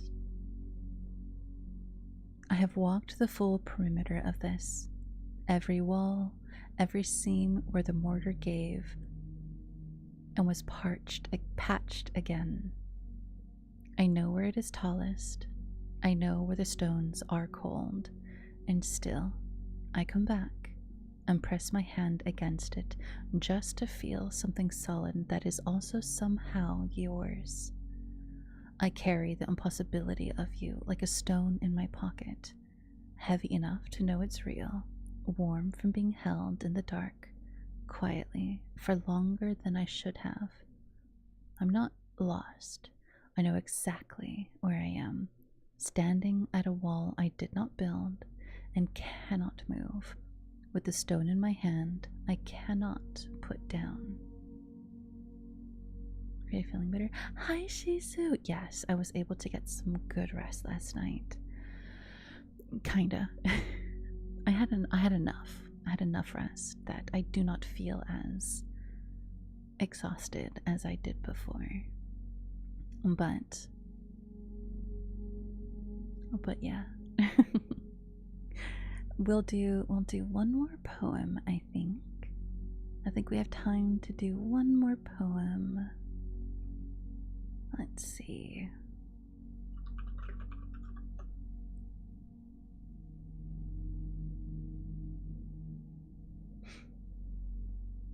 Ugh, my nose. I loved hearing you read it. It was good. It's a good one. Let me see. Should we do...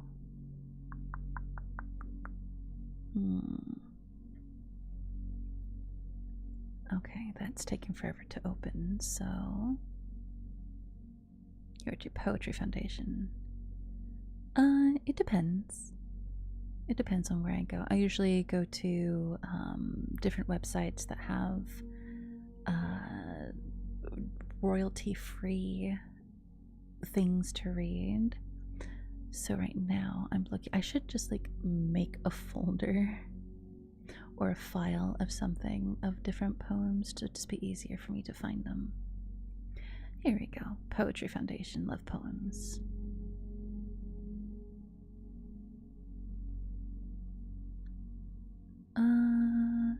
Let's see.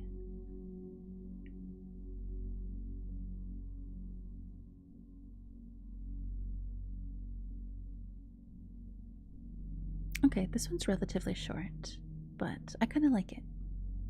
And then we'll do one of these.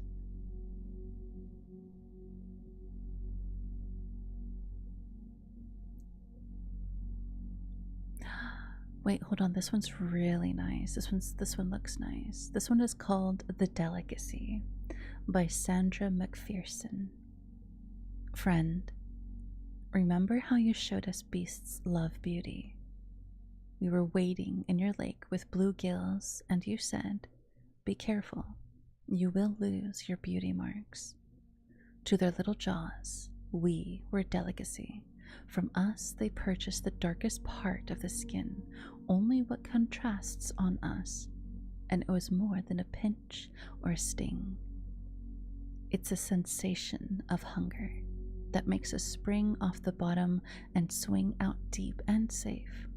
No blue stripes on cheeks, no red on fins, old individuals' belly coppery, red, or brassy. As others see you, I think these indicate who would have you all one shade, then wouldn't have you. At your full table later, over muskledge and lemon, we raid the books. The fish that liked us has certain maxillaries, wholly waiting your gourmet bluegill. It lives in the cycle of the beholder. It swims the vicious humor would eat even your blind spot. But we think we can paddle over there until all goes dark and we are wholly desirable and too much. Longhorn Finch, welcome in. How are you? How's your night? Okay, one more poem for the night, and then we'll call it there. Love is more thicker than forget. Love is more thicker than forget by E.E. Cummings. Love is more thicker than forget, more thinner than recall, more seldom than a wave is wet, more frequent than to fail. It is most mad and moonly, unless it shall unbe. Then all the sea, which only is deeper than the sea. Love is less always than to win, less never than alive, less bigger than the least begin, less littler than forgive.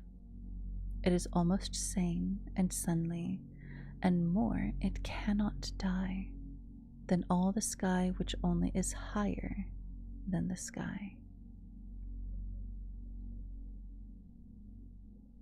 Alright, there's our love poems for the night. Thank you everybody who hung out with me over on YouTube. We're going to go ahead and we're going to end it here for the night, and hopefully I will see you guys next Monday.